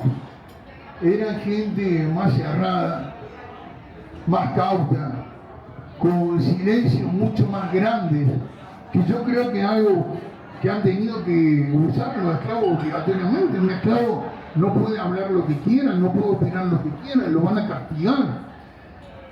La historia del pelourino es un límite de eso terrible, porque los pelourinos eran de la autoridad civil, pero había pelourinos en haciendas, o sea, en haciendas. Los hacendados estaban autorizados a tener su propio pelourino en su campo y castigar ahí a los negros que a ellos les pareciera bien, y ahí los castigos eran peores porque no los veía el resto del pueblo. Entonces, bueno, creo que es una historia terrible. Lo que creo que sirve de eso también es ponerse en el lugar del otro, ¿no? O sea, porque además, bueno, acá hay una parte que me olvidé de comentar. En Brasil actualmente hay todo un debate sobre el tema de hablar sobre la esclavitud, el periodo de esclavitud, los negros no siendo negros. Y hay gente que dice, bueno, si no eres negro, ¿por qué vas a hablar de esto? Y hay gente que dice, si no lo has pasado, no lo has sentido. Y hay gente que dice, así como reivindica el derecho a decir, yo sí puedo hablar porque yo sí lo he pasado y tú eres blanco y nunca lo has pasado. Yo creo que es como el tema de la violencia contra la mujer. Es un tema que no se resuelve sin los hombres. No lo pueden hablar solo las mujeres. Porque los hombres, todos tenemos que aprender de eso. Los que no somos violentos con las mujeres tenemos que decirle a los otros, oye, no pueden hacer eso. Oye, estás mal. No, la mujer no es tu objeto. Y los que son violentos tienen que aprender, o hay que castigarlo. Y con el tema del racismo creo que es igual. Hoy en Sudáfrica hay un proceso al revés de lo que hicieron históricamente con los negros.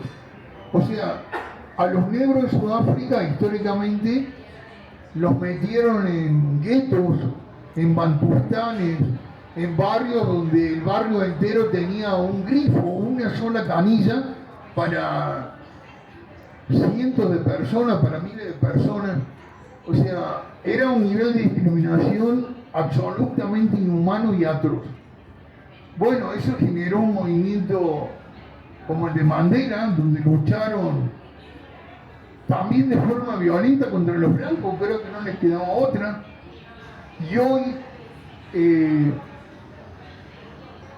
pues hay un movimiento que mata a los blancos, incluso bajo el amparo de o la vista gorda del gobierno sudafricano. Se lo ha dicho Donald Trump en la cara al presidente de Sudáfrica, lo cual es terrible. Bueno, esta es una invitación a aprender de eso, a terminar con eso. O sea, Nos tenemos que ver como seres humanos. Todo lo demás es después. Después, si es moreno, si es más blanco, si usa lentes negros, si tiene un auto más chico, todo eso es menos importante. Si creen una religión y la otra, o sea, tenemos que aprender a respetarnos, a tolerarnos. Así, hoy la gente está aprendiendo que los perros sienten, los animales sienten. Recién estamos ahí, ni siquiera entendemos que todos los seres humanos sienten. Ya para finalizar, me voy a permitir leer un comentario. Dice: aquí en México también hubo esclavitud tanto de indígenas como de africanos, a los cuales traen considerando dos españoles que no tenían alma. Tenemos un mestizaje considerable de africanos, apenas hoy empieza a ser reconocido. Hortensia. Con este comentario terminamos la presentación. Les pido un fuerte aplauso para nuestro escritor Marcelo Fabián Monjes por la gran obra del Pelourinho. Asimismo, me permito comentarles que habrá firma de libros y los libros los pueden adquirir directamente aquí en la librería. Agradecemos su presencia. Hortensia. Obviamente se los vamos a pasar a Marcelo para que se quede con ellos. Muchas gracias. Sí, claro, por supuesto. Un segundo. Bueno, una cosa, gracias Hortensia. Sí, hubo un papa que hizo una bula, no me acuerdo ahora el nombre del papa, no sé si me acuerdo de los pueblos, que hizo una bula diciendo que los indígenas tenían alma. Paolo III. Bueno, gracias. Bueno, cito en el primer libro, no me acuerdo. Miren, es terrible, o sea, llegar a otro continente y decir esto, que son raros, son distintos, están en taparrabo, aunque me traen, estos son como bichos, no tienen alma, imagínense, o sea, el nivel de evolución de la humanidad. Entre los no esclavistas y los luchadores por la libertad y la no opresión de los indígenas, hay que reivindicar a Bartolomé, a Fray Bartolomé de las Casas, por ejemplo, ¿no? Que 3 veces hizo 3 libros así y se lo tiraron al mar cuando lo mandaba a España. En Argentina, o sea, Roca mató a cañonazos, el general Roca, a todos los indios de la Patagonia.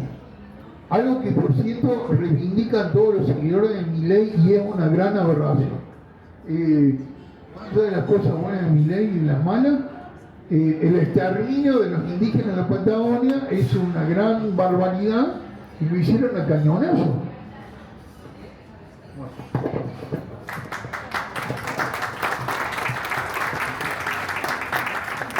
Muchas gracias a todos los ponentes, muchas gracias a todo el público en general y los invitamos a pasar a comprar sus libros para la firma de nuestro escritor Marcelo Fabián Monjes.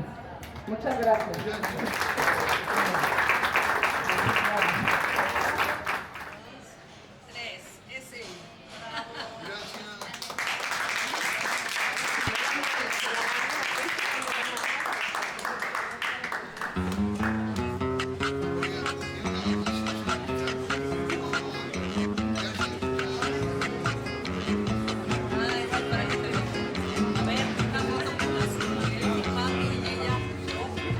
Sobre el manto de la noche está la luna chispeando.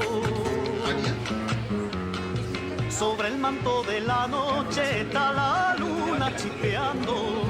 Así brilla fulgurando para establecer un fuero. Libertad para los negros, cadenas para el negrero. Sambarando, samba, sambarando. ¿Qué tienes tú? Samba, que no te engañó. Sambarando, samba, sambarando. ¿Qué tienes tú? Samba, que no te engañó.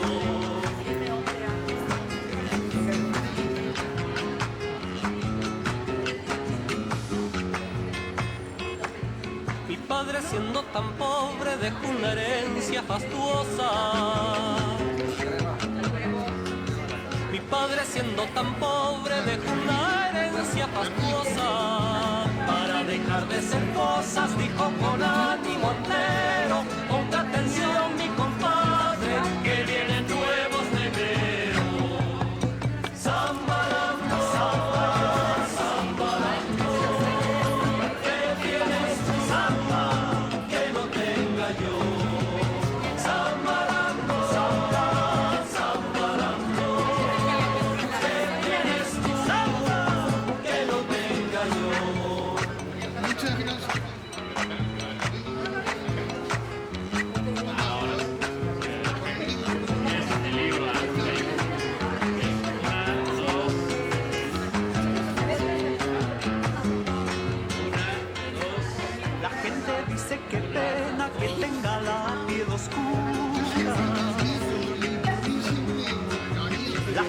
dice qué pena que tenga la piel oscura, como si fuera basura que se arroja al pavimento. No saben que el descontento entre mi raza madura.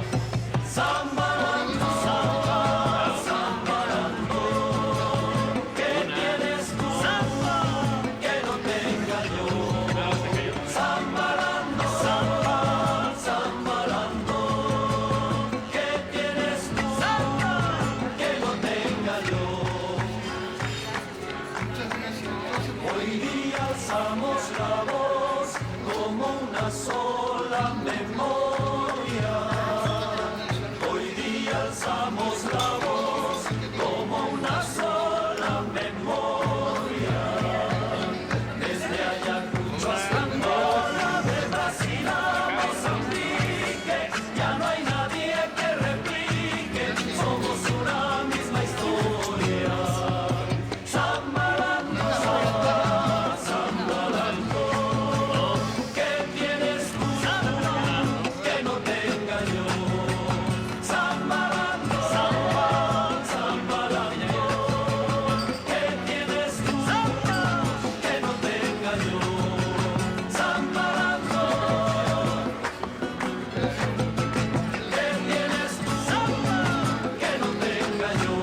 Una, dos.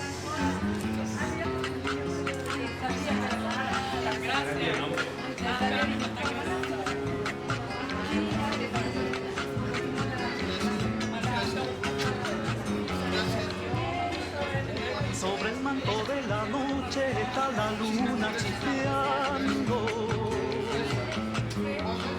Sobre el manto de la noche está la luna chispeando. Así brilla fulgurando para establecer un fuero, libertando a los negros, cadenas para el negrero. Zambarando, samba, zambarando. ¿Qué tienes tú, samba, que no tenga yo? Zambarando, samba, zambarando. ¿Qué tienes tú, samba, que no tenga yo?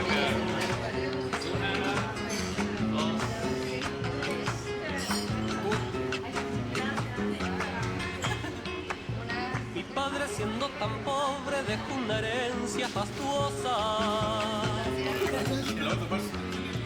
Mi padre siendo tan pobre dejó